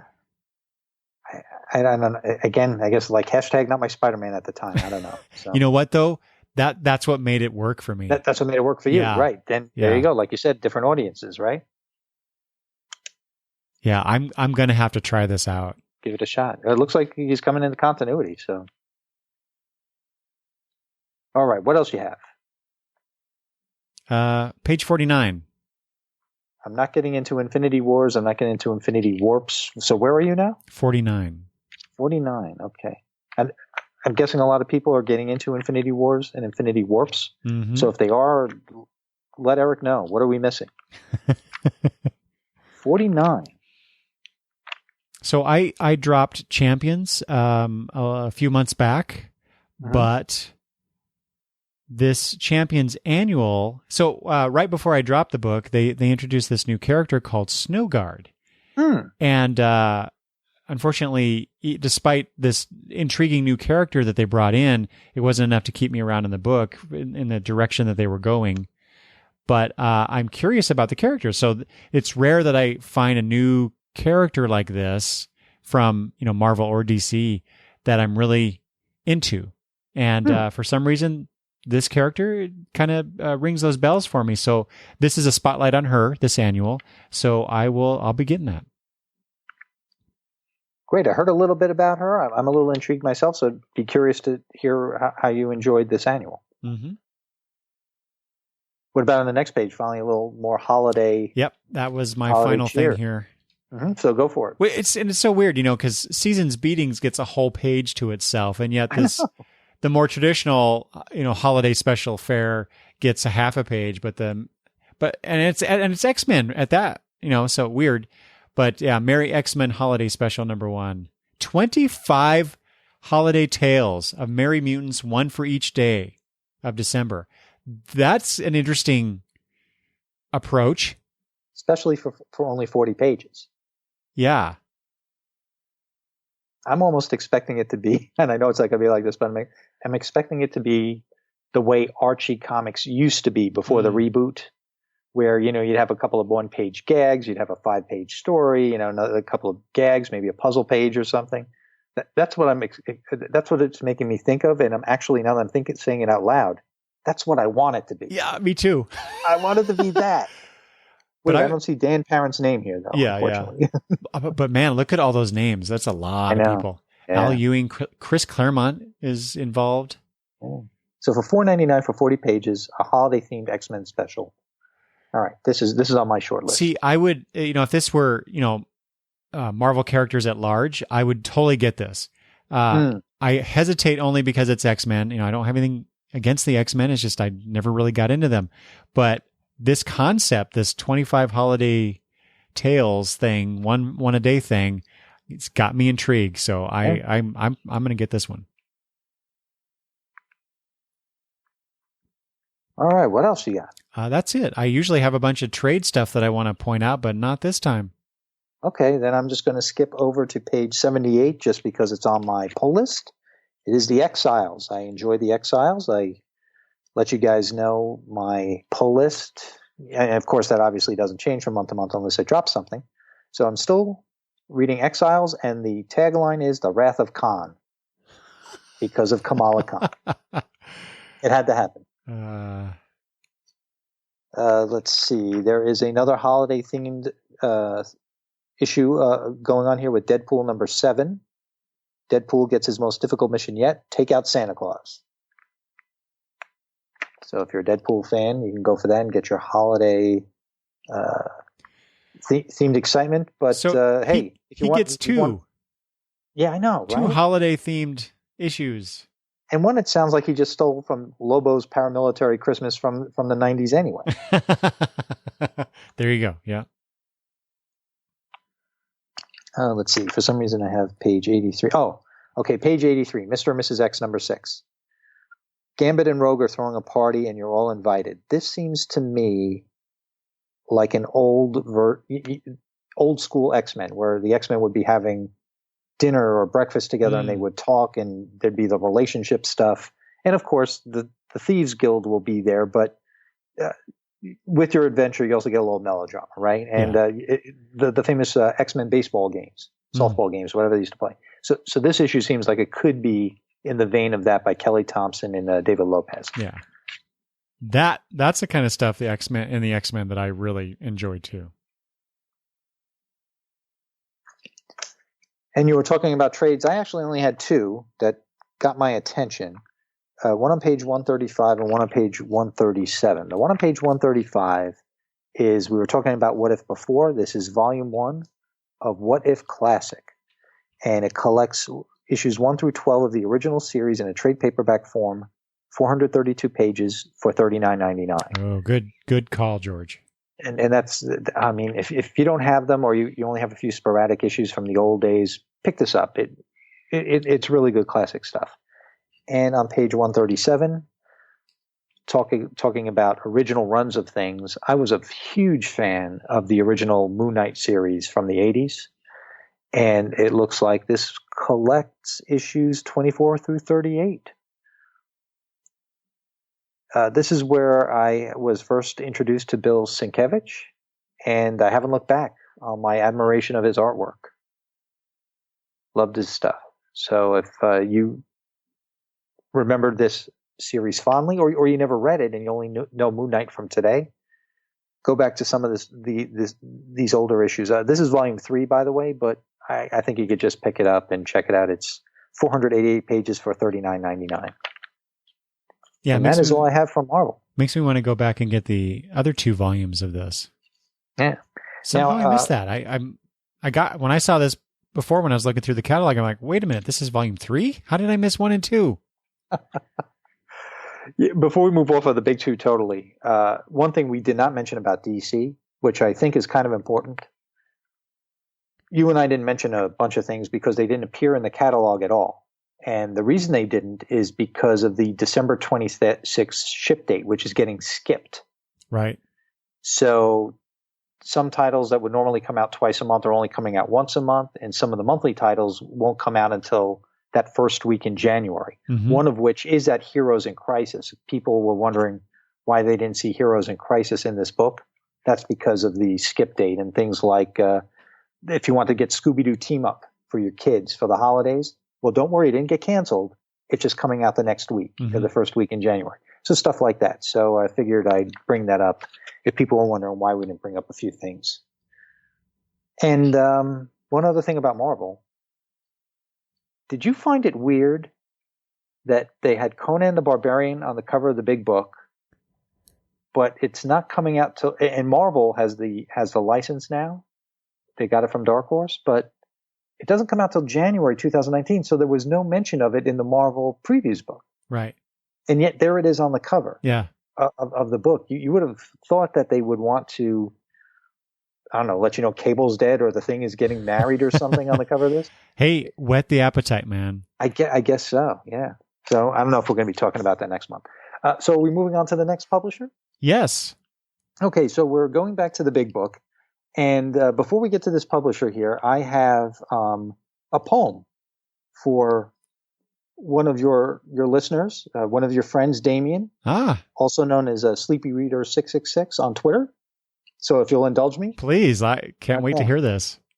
Okay, and this is specifically for him, but this is for everybody to enjoy. So get ready, folks, and don't worry, it is work friendly. In brightest day, in blackest night, Sleepy Reader 666 likes Kid Dynamite.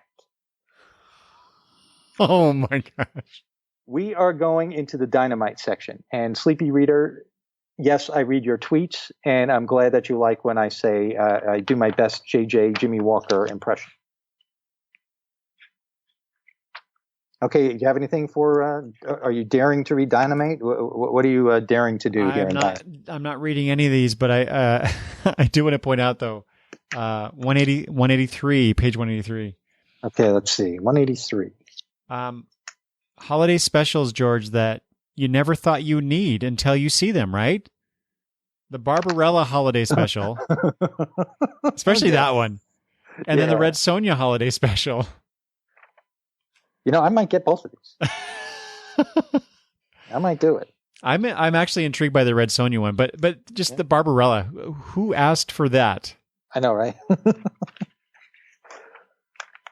Just the concept. Well, you know, Dynamite is daring a little bit here this month. They're soliciting seduction covers for some of their comics. They didn't normally do that, right? Isn't that more of a Boundless Zenescope type of thing to do? Yeah. So I thought that was a little weird. And speaking of Zenescope, the cover of Betty Page number 2 on page 180 is a little Zenescope-ish. But yeah, those those holiday specials seem kind of interesting. That is a word for them. Did you pull the trigger on Battlestar Galactica Classic No. in your order? No, okay. No, I did not. By John Jackson Miller and Daniel HDR. Okay, number 2 is solicited, so I'll just bring that up. All right, what else do we have? Okay, so now, in the vein of holiday covers, just calling out one of the variant covers for Kiss, Blood and Stardust number 3. If you want to dare to be hell-raising for the holidays, if you get cover C, it is a holiday-themed cover. The issue, I don't think, it's not a holiday-themed issue, but the cover is the Kiss Kids with Santa Claus. Now, what about the Lone Ranger? Did you pull the trigger on Lone Ranger? Again, no. Okay, I've heard good things about it, and I know you and I were intrigued by the concept of the Lone Ranger, and it was written by Mark Russell with art by Bob Q. So this might be something I get in a trade form. So number 3, though, if you're reading it, number 3 comes out in December. It's solicited on page 185. So old-fashioned paper page turning here. All right, do we have anything else? No. All right. So that was it for you on IDW, huh? Dynamite, yeah. Dynamite. Yeah, that's right. Dynamite. Dare to be dynamite. All right, how about Boom? Boom. Boom. So on page 202, 202. If it wouldn't be the holiday season if we didn't have new Grant Morrison Klaus comics. Yes. And we get Klaus and the Crying Snowman. 48 pages for $7.99. Yeah, which when I read the solicitation, I thought, sounds a bit like that, what was that Michael Keaton movie? Jack Frost. Jack Frost, yeah. Hmm? And because Klaus has to help an absentee dad turned snowman make amends before melting away for good. Sounds very similar. I like how Boom gives you the on sale date too. This comes out the week before Christmas on December 19th. Yeah, well, and I mean other companies do that too, but not consistently always. But it's very clear. It's big type and everything. So I like that too. So right there before the holiday, whether you get it for yourself or you ask somebody to get it for you at your local comic shop, that's pretty cool. I have that one marked off because I've read all the Klaus stuff and I've thoroughly enjoyed it, and I have no reason to believe that this will be any different.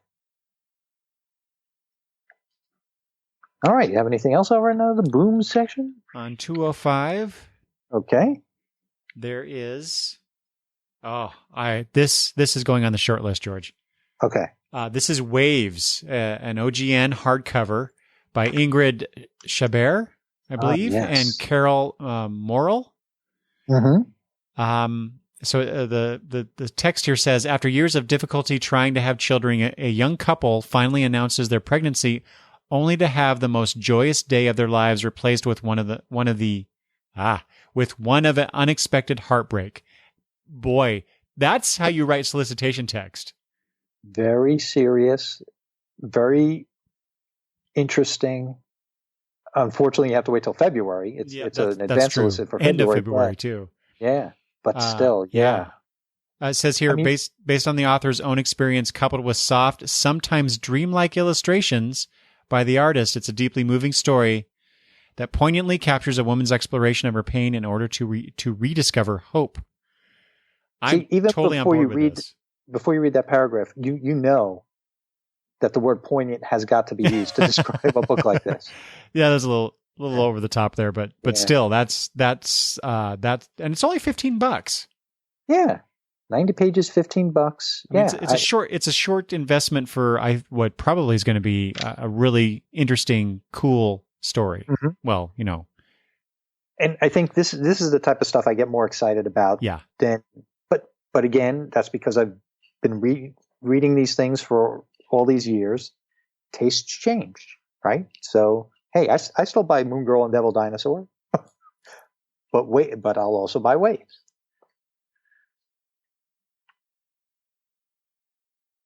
And that's all I got for Boom. Well, I have to call out on page 217, Feathers, a softcover graphic novel by Jorge Corona, another advanced solicit for February 20th. Now, Jorge Corona, it says here, is the 2015 Russ Manning Promising Newcomer Award winner. And here's the solicit for Feathers, and you might know why. Not only is it a good solicit, but there's something special here that people will be able to attribute to me. See, it's all about me, Eric. Born covered in black feathers, abandoned as a baby in the slums of the maze, Poe has lived his entire 11-year-old life hidden away until he meets Bianca. So see, even in this graphic novel, Poe has a benevolent overlord named Bianca. And of course, hilarity ensues. Of course, that's not just it, but Feathers softcover by Jorge Corona. Check it out from Boom. It's funny, that is also $14.99, but it's 176 pages. Now, I realize it's a softcover versus a hardcover, but still, 90 pages hardcover, 176 softcover. Right. It's all about content, right? Oh yeah. Yeah. And printing costs. Yeah. There is another holiday book on page 218. It's The Giant Days Where Women Glow and Men Plunder. Mm-hmm. I love that reference. And you would think it's just more an Australian reference, which it is. They're in Australia, but Christmas is looming, so there is a holiday aspect to this issue. If you're interested in that, and Giant Days Volume 9 does come out in February. Again, these advanced solicits are screwing me up, but this Giant Days Where Women Glow and Men Plunder does come out on November 28th.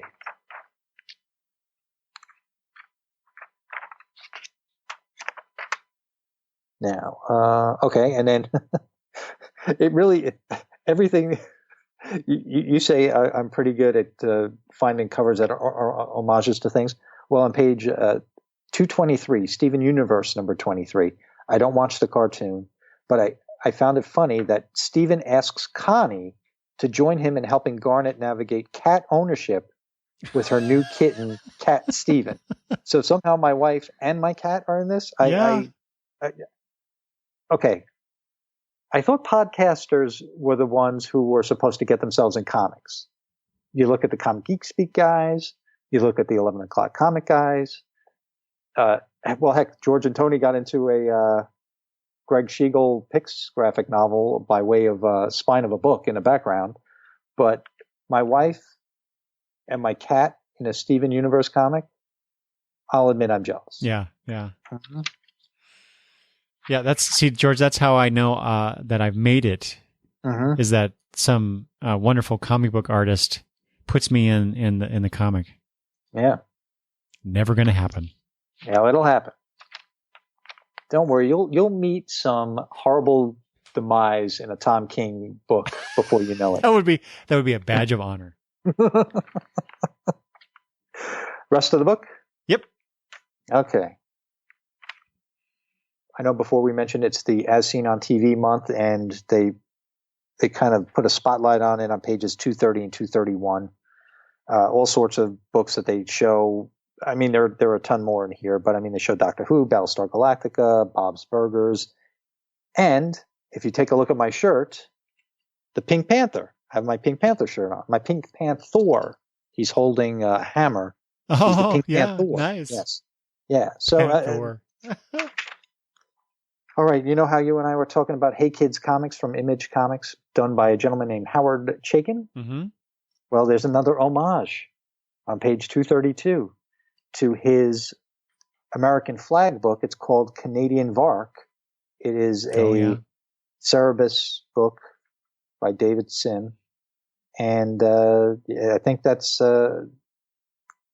paying attention to American flag number 1, right? I think so, Isn't that basically what that is? Yeah. Well, I haven't read an issue of it yet. I am still interested in Albert Einstein Time Mason from Action Labs. So number 3 is coming out. Yep. When that trade comes out, I'm getting that. And thanks to you, I've already read this. Rachel Rising from the fantastic Terry Moore from Abstract Studios. So a softcover version of this omnibus is coming out for $55. Totally worth it. 900 pages, and I agree with you every step of the way. Definitely totally worth it. On the next page, there's Travis and I talked about this phenomenon where publishers are abandoning the single issue format and going to either directly to a trade or some sort of collection, Yes. or digital to trade after the fact. So this is a series, the Actionverse series, Midnight Tiger Volume 1, Stronger trade paperback. So I had pre-ordered this Midnight Tiger Actionverse run, I think up through the third issue when I received the news that they were canceling those solicitations. And then shortly after that, they came out with this, we're gonna go digital, then to trade. And so now I finally I'll be able to read that Midnight Tiger story. Right. It looks like it collects what would have been 4 issues. It's a 4-part story, they say. Yeah. I don't watch this show, Miraculous. I don't even know what channel that's on, but there is a Christmas special for this related to the show Miraculous: Tales of Ladybug and Cat Noir. So if you're a fan of that, it looks like a children's show. If your kids are a fan of that, you might want to pick that up. Well, $6.99. And it says Santa Claus Christmas Special. Claus spelled CLAWS.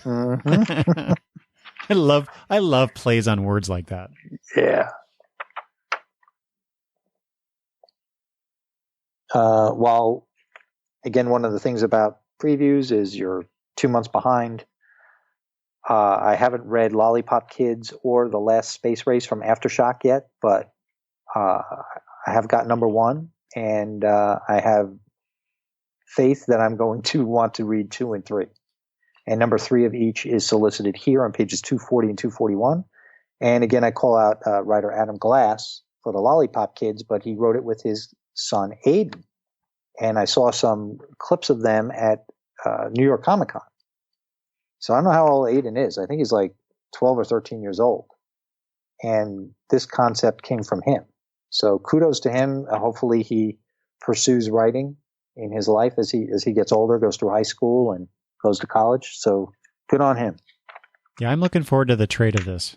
Yeah. Aftershock comes out with some good stuff. Did you have anything for Aftershock or before it? Okay. What is the first page that you have some stuff on? 255. Okay, then I'm just going to say Ahoy Comics on page 250. I've read The Wrong Earth. I've read High Heaven, number 1 of each. Love them both. Love the back matter on both. I'm in 100% and very excited about Captain Ginger and Edgar Allan Poe's Snifter of Terror. So Ahoy Comics might be my new thing. Which of those two did you prefer? Wrong Earth or Higher Power? You want to know the truth? Yeah. I think I enjoyed High Heaven more than High Heaven. Sorry. Yeah. I think you would. I think maybe you mentioned that last month too. Well, I only just read both of them this week. Oh, okay. Yeah. Maybe you said that the High Heaven spoke to you more or something like that. Maybe. I don't know. There was nothing wrong with The Wrong Earth. Trust me. Oh yeah. No, I enjoyed that quite a bit. It was well written. The artwork was beautiful, but there was something about High Heaven that struck me more. I'm not even going to say it was more original, because I think we've seen that story told before also, but obviously as comic book fans, we've seen some version of that Wrong Earth type of thing before, but I don't think that has anything to do with me enjoying one over the other. They're both great books. So what do you have on 255?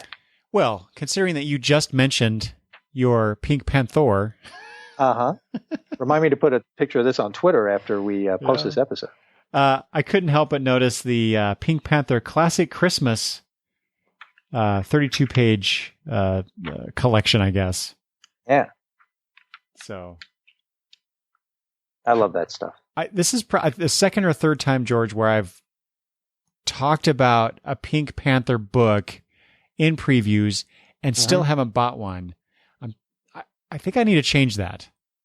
As a 50-year-old man wanting to buy a Pink Panther book, it just doesn't seem right. Again, I think of my grandfather who would make fun of me reading funny books when I was in my late teens. I still had a 1 in front of the number of my age, and he was making fun of me. I can only imagine in my 20s, my 30s, now in my 50s. just being made fun of, and especially that I would want to read a Pink Panther book.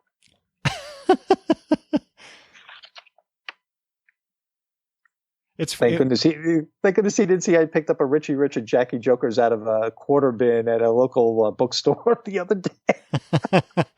Well, see, what's so funny is when I was a kid, the Pink Panther cartoons, they were my least favorite of that collection, that group of cartoons, right?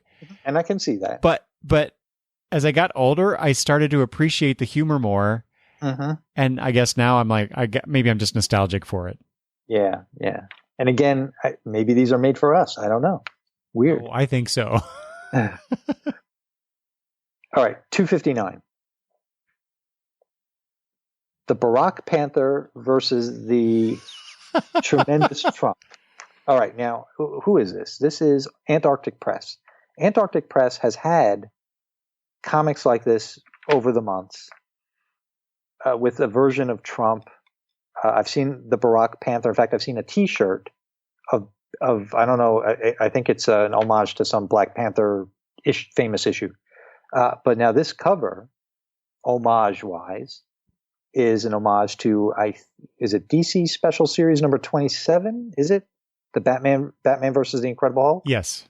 Okay. It's from the early 80s. It's that Hulk Batman team up or thing, whatever it is. Yeah. What a great cover. Yeah. I mean, right there. and you get to choose who wins. There's two editions of this, and you get to pick which one you want to have won. Yeah. I wonder if they can tell from the sales. you know, who read this more? You know, which side? And I hate to say it's sides, right? Because it shouldn't all just be as black and white as it is today. It should be more shades of gray. That's not the way it is, unfortunately. Are you curious at all about it beyond the cover, though? No, not at all. That's the question. No. Yeah, me neither. But I do enjoy it. It says, "Oh man, they're pulling out all the stops with their solicitation text. Can we make comics great again? Yes, we canda or we conda. Somebody gets paid too much money to write that stuff. The Obsidian Obama takes on the Tangerine Titan. Yeah. Wow. Okay, that I appreciate, but the other stuff, I don't know. And then on the next page. Well, hold on before we go there, because I want to point out just below that is Punchline number 3, and I see this cover and I'm like, what is this? How did I miss issues 1 and 2? Because I don't remember those at all. But it's Beetle Girl. I don't know. For some reason this cover speaks to me, and now I want to know more about this comic. Punchline. Anyway, you may have just found your new favorite. Yet again, Giant Size X-Men number 1 is taken to another level from Heroes at Large on page 260 from Antarctic Press's, I guess, Rock Comics icon imprint. So just another homage cover. It says no superpowers, no amazing gadgets, and a complete lack of self-awareness fuel this motley crew of politically incorrect heroes at large. Oh, I'm becoming very curious about these books. I might have to get one of these just to see how they handle things. Any interest in Benny and Veronica number 1 of 5 on page 261? No. Okay, yeah. But it is their senior year of college, so I mean high school. Archie Beats Batman 66 number 5. I'm getting that. That's a pretty good series. I like that. Archie's Christmas Spectacular. Just a regular size comic at $2.99. In fact, I saw the Halloween version of this at my local comic shop this week. So if you want to get some Archie comics, they're still coming out there, if you want the old school one. Okay, I've got something on page 280, as seen on TV. So before that is, I normally don't advertise Avatar Press because I don't care for the... What's the word I'm looking for, George? Are you trying to be tactful? Yeah. I guess. Okay. You just don't appreciate the product, maybe? I don't appreciate the product in general. Yeah, that's Okay. That's one. But anyway, despite that, they're having an ultra sale, as they say, $2.99 graphic novels. Oh. $2.99 graphic novels. So I know if you're, because there's a lot of stuff here there's Alan Moore, there's Warren Ellis, lots of Warren Ellis stuff, which is weird because I love Warren Ellis stuff, but I don't know. Yeah, I can't get past some of these things. But there is going further on in this. Where is it? Oh yeah, his series Freak Angels. Now these are $12.99 hardcovers. But Freak Angels was a web series that he did with the artist. I can't read the name. Paul. I can't read it. The text isn't clear for me on the page. But anyway, damn my old eyes. But that was really good. I really enjoyed that. Oh, you read it? Okay. Yeah, they offered it for free. Online first, and then they started coming out with the trades. So it's a really good story. People should check that out. But anyway, if you're into a bunch of this kind of stuff, you should check out pages 270 to 278 for all those collection sales. On page 280, there's a lot of Doctor Who related stuff, and I just want to call attention to two things. Doctor Who, The 12 Doctors of Christmas hardcover, an illustrated collection of Doctor Who stories, each featuring one of the 12 Doctors off on a festive adventure in his trusty TARDIS. Of course, this is before Jodie Whittaker took over as the 13th Doctor. And then we have Doctor Who, The Day She Saved the Doctor, a new collection of stories for 2018, all written by female authors and starring 4 of the Doctor's most brilliant companions. They have Rose, Sarah Jane, Clara, and Bill. So for Doctor Who fans, you have that out there. Again, hopefully it comes out before Christmas in case you want to get that as a gift for somebody, or you remember that my birthday and Eric's is in December. Or in December. Speaking of Jodie Whittaker's new Doctor Who, have you seen her debut episode? Oh yeah, you're kidding me? Connie, our benevolent overlord Bianca, and I, we sat in front of that TV and we watched. Yes. Did you enjoy it? Oh yeah, we enjoyed it. Yeah. Yeah. How about you? That was a lot of fun. Yeah. Oh my goodness, was it? It's only one episode, right? And I'm still going to say Peter Capaldi's my guy, but I love her and I love these companions. Yeah. Mm-hmm. Wow. I'll have to mention one plot aspect to you off mic or off the air here. I want to get your opinion on that, but because I don't want to spoil it for anybody who hasn't seen it. But okay, great. But yeah, I really enjoyed it. I love the energy that Jodie Whittaker brings. It kind of reminds me of Matt Smith, in a sense. That kind of manic energy. And I'm welcoming a change because having Stephen Moffat on all throughout however many seasons we've had and however many Doctors, and knowing in hindsight how everything was connected, whether that was his intention in the first place or whatever, it's nice to know we have a fresh set of eyes. Yeah. We have a fresh perspective, and I'm looking forward to the change. So not only the change in the Doctor and the gender and 3 companions that bring a new dynamic to everything, but just the fact that we have these new writers, this new showrunner that could take it in a totally different direction and still feel like Doctor Who. Mm-hmm. I'm looking forward to that. Yeah. On page 287, just another nod to something else. Die Kitty Die, Heaven and Hell number 3 has a variant cover by Dan Parent that is about Bewitched. So, I mean, it's very obvious that Bewitched is being celebrated in that cover there. I want to jump back a couple pages, George. Sure. There is, I think I've mentioned this to you during these previous episodes. I know I've talked about it somewhere, but I'm always grumbling, grumpy old man that I am about. I hear you, brother. About dystopian fiction in comics. And I don't want that. I want utopian stuff, right? Well, I'm flipping through previews, and get past the Avatar press sale stuff, and I happen to see at the bottom corner here is this All We Ever Wanted soft cover from, I think it's a Wave Blue World Inc. An exciting new anthology filled with stories that present a brighter vision of the future, featuring today's top-level talent. No doom and gloom here. These sci-fi tales are meant to inspire hope and restore the belief that a better world is possible. The perfect gift to lift spirits this holiday season. George, I have to buy this. I cannot skip on this one. Just to support positive stories, right? It doesn't all have to be Black Mirror. Exactly. I just like, wow, somebody was listening, George, and they delivered. I have to buy this.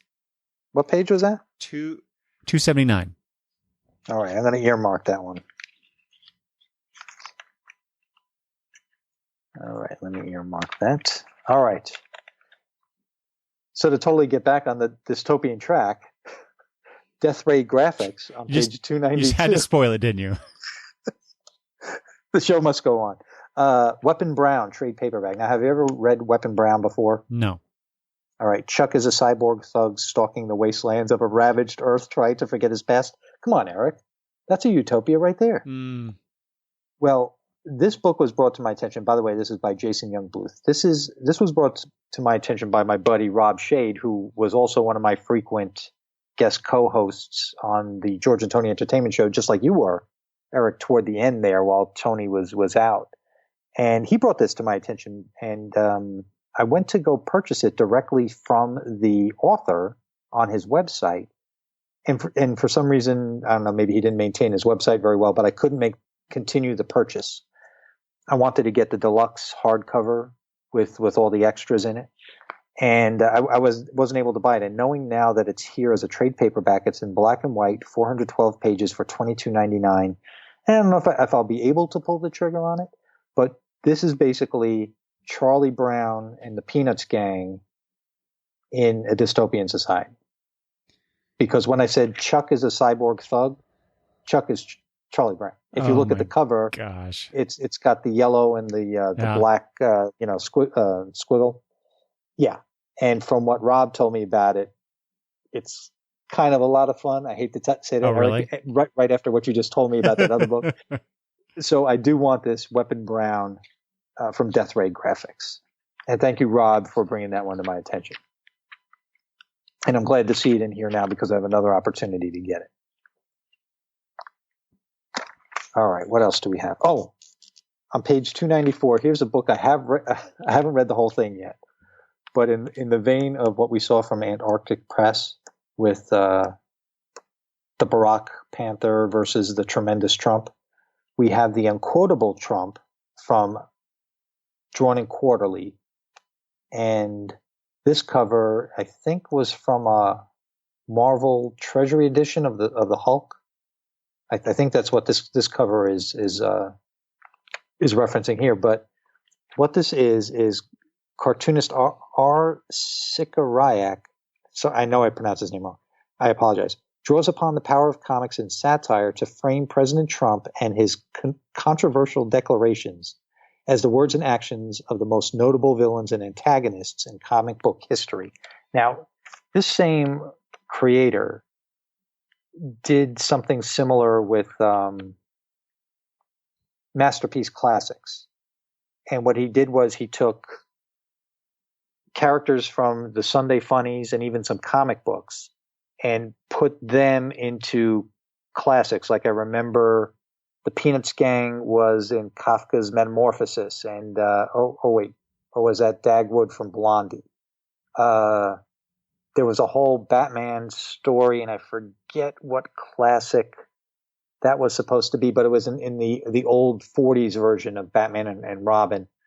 It was something I should have been more prepared because I knew I was going to talk about this book. But look this guy up. I know I'm pronouncing his name wrong, but his name is R, and you spell his last name Sikoryak. Check him out. Check out his work, and here's something called The Unquotable Trump. I haven't finished reading it yet, but what I have read is a lot of fun. It's good. It's good stuff. And that other book by the same creator was really good. So I call that to the attention of your listeners and you, if it's something you might be interested in, no matter what side of the aisle you may sit. George, on the previous page to that is a Drawn and Quarterly book that I was drawn to because of the cover. But this is by Julie Delport. This Woman's Work graphic novel. It says here is a powerful, raw autobiographical work. So I'm keying into this, with that other book that I've already forgotten the name of. Wave. Thank you. Yeah. Anyway,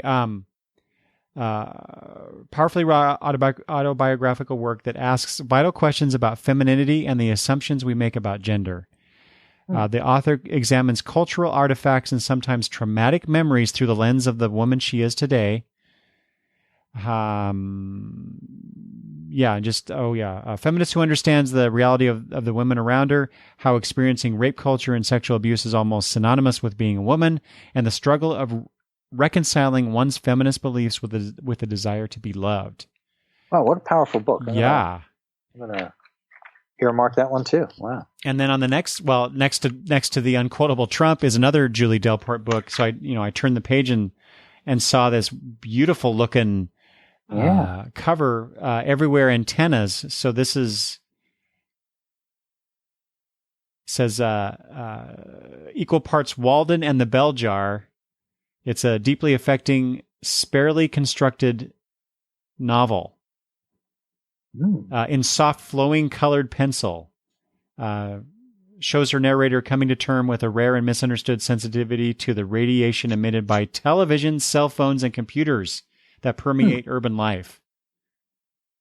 So, wow, Julie Delport is really examining some interesting things. And this is a creator now that's on my radar. Yeah. Wow. And I guess if anybody's ever read her work before, let Eric know on this. Eric, you're going to tell everybody how to get in touch with you at the end of the show, right? Yes, I do. Okay, cool. Right above this woman's work on page 293, I had this circled. I was going to skip it, but since we're on that page, I'm just going to call it out. 007 Magazine Archive Thunderball 50th Anniversary Special. Now, I don't know if you read the solicit of this. I mean, the cover is beautiful, but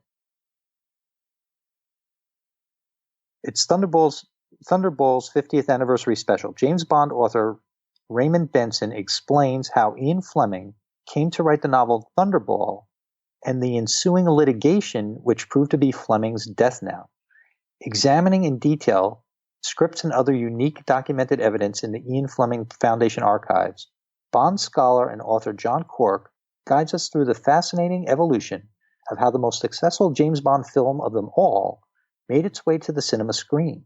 Graham Rice spoke with a previously unknown player in the Thunderball story to discover how a teenager from West London found herself immortalized in the credit titles of the biggest Bond movie of them all. All this plus much more. Now, I know we always talk about process in the comics world.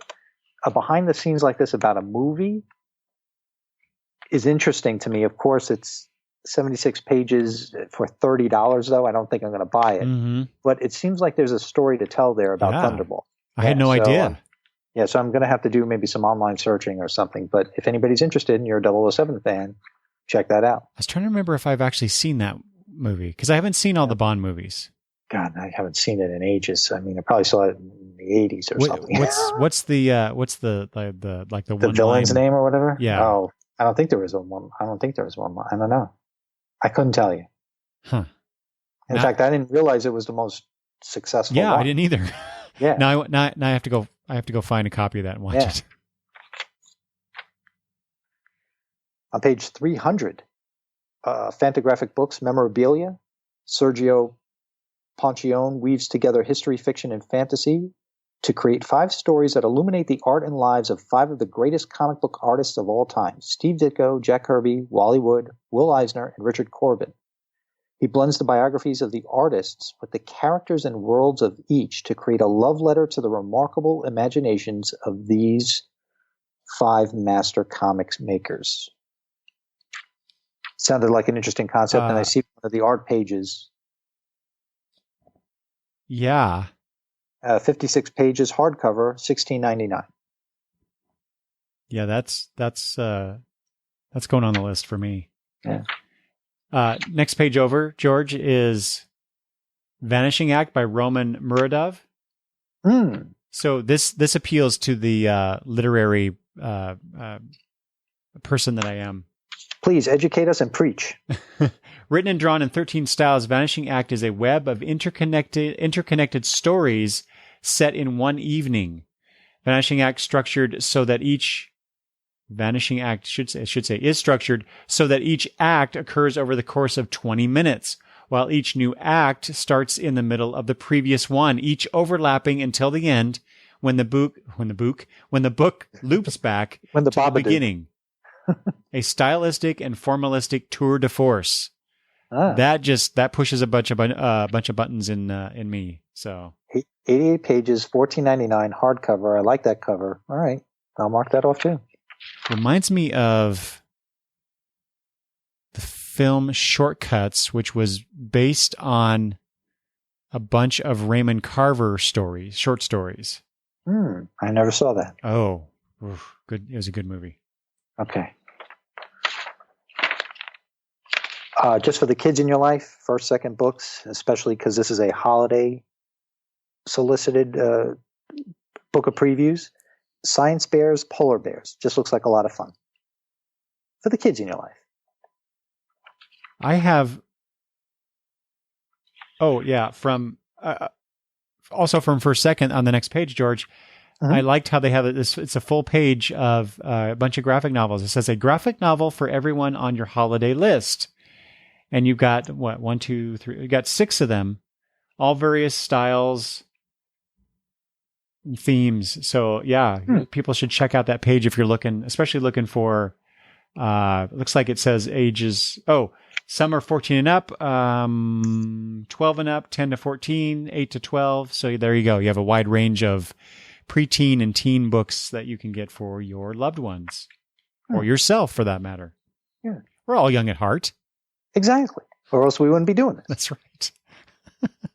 Speaking of young at heart, on page 308, again, as seen on TV from Hermes Press, well, actually even on 307, Hermes Press has got a couple of compilations out there. On page 307, they have the Dark Shadows, the complete newspaper strips. Believe it or not, the old TV show, the original version of Dark Shadows, did have a newspaper strip. If people didn't know that. So for $50, you could get that. And also then on page 308, you have My Favorite Martian, the complete series, volume 1 hardcover. So if you're a fan of comics from the old TV shows, which I always was, but now that I'm getting a little older, I'm finding when I go to cons and I do some back issue diving, if anybody saw my tweet about some things I found from All-Star Comic Con that was here in the Virginia area, Northern Virginia area in June, I got a couple of Jerry Lewis comics. I've always wanted to get some, so I bought 2. They were they were cheap, relatively cheap. Not the best condition, but I didn't care. I just wanted to read them, so I haven't read them yet. But I'm happy I got them, my first 2. So something like My Favorite Martian, somebody my age, I didn't even know the comic existed. I knew the show, but I didn't know there was a comic for it. So what's next for you here in the big book as we wind on down? 322, Lion Forge. Okay, as we ease on down the road. Yeah, I've only got a few more things. Okay, same here. People are probably tired of hearing me turn the pages here. What do you have on 322? So I think I've talked about this before. I have the book. I've read it. I loved it. I'm just going to mention it again because Lion Forge here has a whole bunch of, or a couple pages at least, award-winning offered agains, they say. And I want to highlight Lighter Than My Shadow by Katie Green, the Amazon #1 graphic novel of 2017. $20. I don't know how many pages it is. It doesn't say here, but it's a thick book. It's basically like 2.5 typical trades worth. Okay, because I see you glancing at your bookshelf. Yeah. You're looking at it right now. Yeah. Mm-hmm. It's like the size of a DC showcase or Showcase Presents black and white reprints, that basically that size. What a fantastic and deeply moving story that Katie Green has put together there. Good. Highly recommend this one. Okay. Another one we got to earmark. And I do recall you talking about that one. In fact, when I saw that, I had thought that you read it, or at least were going to pick it up. So I'm glad you read it. I'm glad you liked it as much as you did. Yeah, I got to talk about this on the show sometime.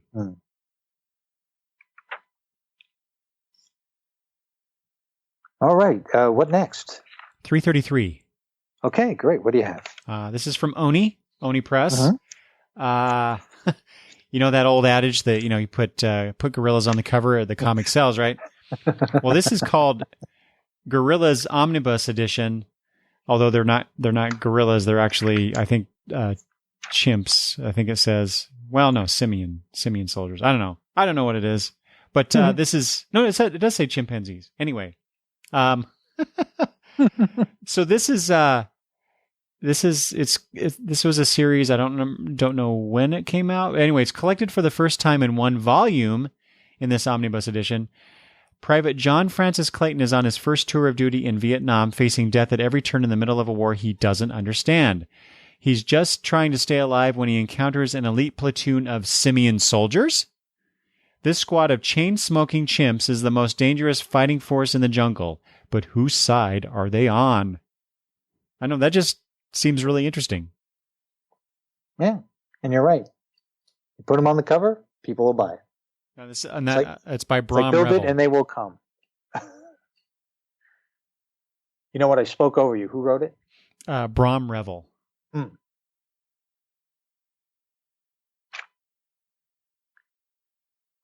page 340 from Rebellion 2000 AD, I'm just calling out a holiday cover for Judge Dredd magazine number 403. Guessing maybe there's a holiday story in there. I'm not even sure, but since we're trying to call out the holiday themed covers and issues and stuff, I just figured I'd call it out. Let's see. What else do we have here? What else do you have? Anything left in the book? 347. 347. Okay, great, because I'm about over there myself. What do you have? This is just one of those oddities that you sometimes encounter in previews. This is the Stan Lee Story Deluxe Edition hardcover. Oh, yeah, I'm ordering too. Because you won the lottery, right? That's right. I'm waiting to win the lottery. $1,500. And and you know how some people wait for the trade paperback when a hardcover comes out? I'm guessing the trade paperback is going to be $750. Very affordable. I don't know. I don't know. Yeah, I mean, this is. What makes it $1,500? It's a 1,000, right? 1,000 numbered copies, each signed by Stan Lee. Crazy. Really? $1,500? I mean, written by Roy Thomas. I mean, I know a lot of us would want to read it, but yeah, but not for $1,500. $1,500. And if you buy it for $1,500, are you going to crack the spine of that thing? No. Yeah, right. How are you even going to know it's signed by Stan Lee? Because you haven't opened it. The pages. All the pages are blank. No one will know. We kid because we love. Yes, we do. But I do want to read that eventually someday. I do too. On the preceding page, on page 346, the Phantasmagoria Holiday Special 2018 from Starburns Industries. I just call it to your attention again because of Christmas. The holiday special, yes. Starburns. All right, what else do we have here?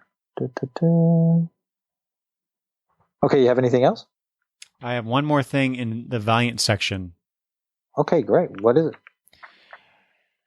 So Valiant has had a bunch of properties for a while now, and they keep starting and restarting various comic volumes featuring those characters. But I wanted to point out this is an all new ongoing series. For the first time, Livewire takes the stage. I don't know who this character is. I don't recall. I read a bunch of Valiant stuff back when they first relaunched because a buddy of mine, Lee, said I should be reading that stuff. And I said, okay, I'll try it out. And I really enjoyed a bunch of them for a while. But I've been out of the Valiant universe for a bit. But, you know, a new character, new series. I love the Adam Polina cover on here. A bunch of like sort of like circuitry stuff. You know, this being I believe a electrical based character. Anyway, this is by Vida Ayala, And Raul Allen and Patricia Martin are the artists. Cool. So anyway, I thought it was kind of cool to spotlight a new character in that universe. And that's all I got, George. Okay, another Christmas book on page 371, The Wally-Wood Christmas Book. A charming instant classic for all ages. For the first time ever, years of Hall of Fame creator Wally Wood's never published personal Christmas card art, plus rare Christmas cartoons. So for you historians out there or fans of Wally Wood's work, this might be the book to get. I'm trying to think if at a local Barnes and Noble, if a book like this would be on the shelves or be in the forefront for the holidays, just for the look of the cover. But if that's something that you're interested in, definitely tell your local comic shop. It's only $10 too. Yeah, 32 pages, but I mean, I can only imagine how nice the art is, especially holiday themed.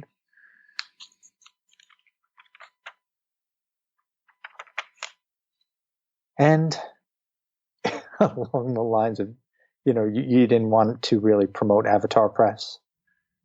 Zenescope has Grimm Fairy Tales 2018 Holiday Special. Yeah.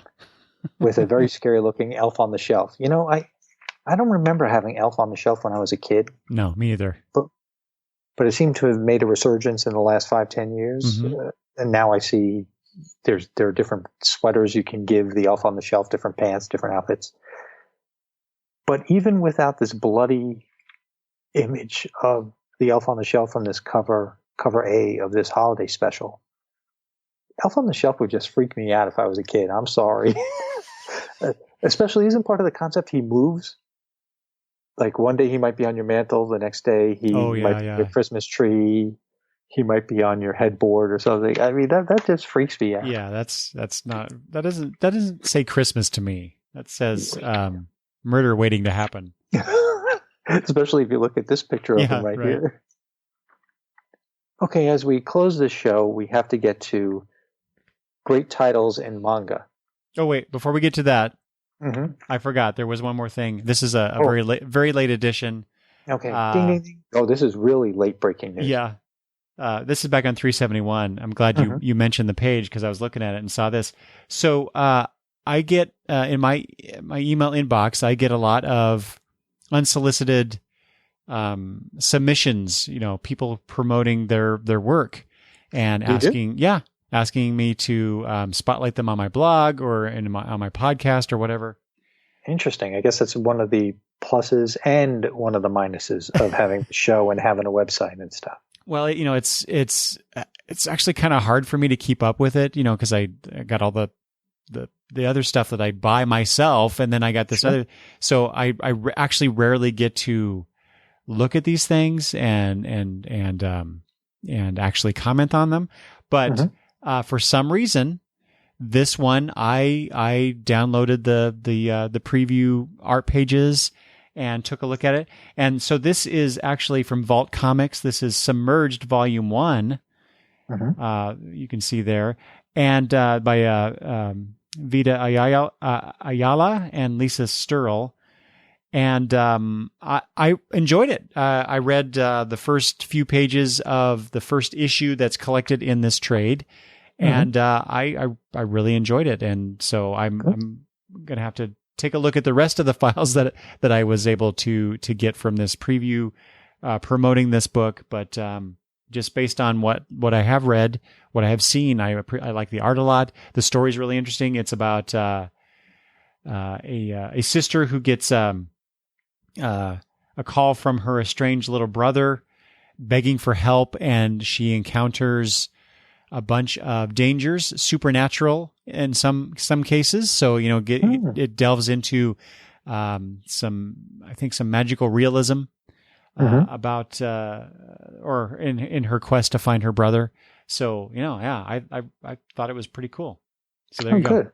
Anyway, always nice to find a new creator like that. What new manga titles have you found to spotlight, George? Well, I found 2 on page 403. There are probably a heck of a lot more, but for some reason on page 403, these 2 jumped out at me. Well, actually, I'm sorry, 3. So I'll just read them off to you. And because they come in different volumes, I don't know if we've spotlighted these before, but their titles are so nice, they're worth giving them a second look. For instance, Reborn as a Vending Machine, I Now Wander the Dungeon, Volume 3, by Hirokuma and Atao Kato. Mm-hmm. There's also I've Been Killing Slimes for 300 Years and Maxed Out My Level, Volume 3, by Kazuto Morita and Benio. And then, of course, everybody's favorite, Something with the Slime, That Time I Got Reincarnated as a Slime, Volume 4. I don't know what a slime is. Maybe that's, what is this slime thing? Yeah, is it something in Japanese culture? Fuse, and the artist's name is Mitzvah. I'm sorry, that is not a real name. But anyway, this has been your monthly look at great titles in manga.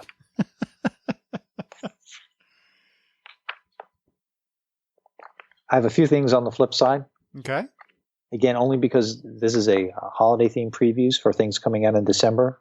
And again, not like I'm saying it for any other reason than just to give everybody information. But don't forget, Eric's birthday and my birthday are both in December. Anyway, we have on page 18, the Muppets have a Legends in 3D, the Muppets Animal half-scale bust.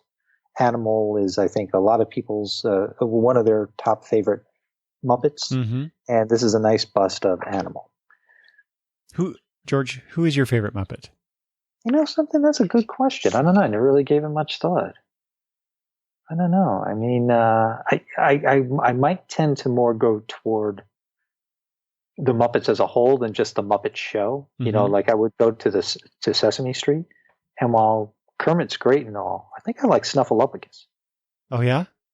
Yeah, although some people might argue maybe not quite a Muppet, but to me, he's a Muppet. He, she, I don't even know. I think Snuffleupagus is a boy. I think so, What too. about you? What about you? Actually? Well, I tend to catalog them into classic Muppets and later Muppets. Okay. Basically the Muppet Show and beyond, right? Yeah. So Kermit was always... Oh, wait. Grover's my favorite Grover, Muppet. What yeah. am I talking about? Yeah, now that we're talking about it, it's like, there's... Because I love Super Grover. Grover, Kermit, of course, mm-hmm. Ernie. I always loved Ernie. Mm-hmm. Rubber Ducky, you're the one. Anyway, but then I love Fozzie Bear. There you go, Fozzie Bear. I love his horrible jokes. I love his self-effacement. He's an underappreciated Muppet. Yeah. The thing about Grover was not only Super Grover and the way he acted on the show, but the Golden Book, the monster at the end of this book. Yes, I need to buy that for my granddaughter. To this day, one of my favorite books. Oh, thank you for that reminder, George. To this day, the monster at the end of this book. I now know what I'm getting her for Christmas. And the thing about Snuffleupagus is, it's funny how you remember these stupid things. I remember a storyline on Sesame Street where, remember Snuffleupagus, nobody believed Big Bird, that Snuffleupagus existed, that it was imaginary. Well, I think the way the Sesame Street cast met Snuffleupagus was when they went to Hawaii. Okay. And I think a mountain range or a volcano was shaped like Snuffleupagus was. And it was really strange, but it would, for like the week or 2 weeks of shows, Sesame Street was in Hawaii. And I don't know why I remember this. I don't remember the full details, but I think that's how, like, Susan and Gordon and Mr. Hooper and whoever else, Luis and the other Muppets, I think that's how they all met Snuffleupagus in Hawaii. Huh. Very strange. Yeah, if somebody correct me, find it on the interwebs. I don't know. For you Harry Potter fans out there, on pages 42 and 43 on the flip side, there are these Q figs of Harry Potter and Hermione, and they're just cute. I think they're very cute. They're $14.95. The one of Harry, he's on his Quidditch broom, and that is cute. And Hermione's just casting a spell with her wand and stuff. I mean, that's adorable. Cute. Yeah. And on page 50, again, My birthday is in December, folks. The Golden Girls 8-inch retro action figures. How could I have not known this, George? I mean, you realize, Eric, we are recording this on October 12th, 2 weeks from today. The Hallmark Channel starts their countdown to Christmas, which means the Golden Girls won't be on the Hallmark Channel for 2 months or so. Now, I know the Golden Girls are on other channels, and I could always stream it and whatever. I mean, it's not like they're not on. But there's something about watching them between 11 and 1 on the Hallmark Channel and not having them there for 2 months or so is, it's a sad, sad day. I am a big Prince fan, and on page 65, Pop Rocks Prince vinyl figures like from Funko. Three iterations of Prince from his Purple Rain days, from his Raspberry Beret video, and from his more recent time where he was, I forget the name of the album, but where he was wearing the glasses with the three lenses. Mm-hmm. So, that was from his band, his protege band, Third Eye Girl. That's right. So, those are all cool pop figures for the Prince fan in your life. And on the next page, on page 66, there are some Pez dispensers, one of Bob Ross, the famous artist, and and then the Quaker Oats mascots from the Captain Crunch line. You have Captain Crunch, the Crunchberry Monster, and Jean Lafoot. You have Hagrid from Harry Potter dressed as Santa Claus, a 1/6 scale figure on page 77 for all you holiday Harry Potter fans. And last, and certainly not least, on page 128 of the flip side, the Golden Girls Premium Playing Card Set, featuring Rose as the Jack, Blanche as the Queen, Dorothy as King, and Sophia as the Ace. Don't forget to pre-order these at your favorite comic book shop for only $14.95. And that, my friends, is the October previews for things being solicited primarily for December 2018.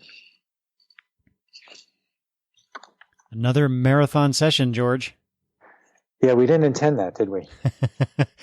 Yeah. But that's all right, because there's so many good things in the catalogs for the December releases. What little feedback I see of our shows together on Twitter, I'm happy that we bring some things to some people's attention who also are reading previews, whether they're reading along with us or they've read it already, and they go, "Oh, what was that on page 371? What was I like that some people say, "Hey, Eric, you said something, and I almost didn't put it on my DCBS list," or I just like we call a few things to people's attention, and it's fun. It's fun to go through.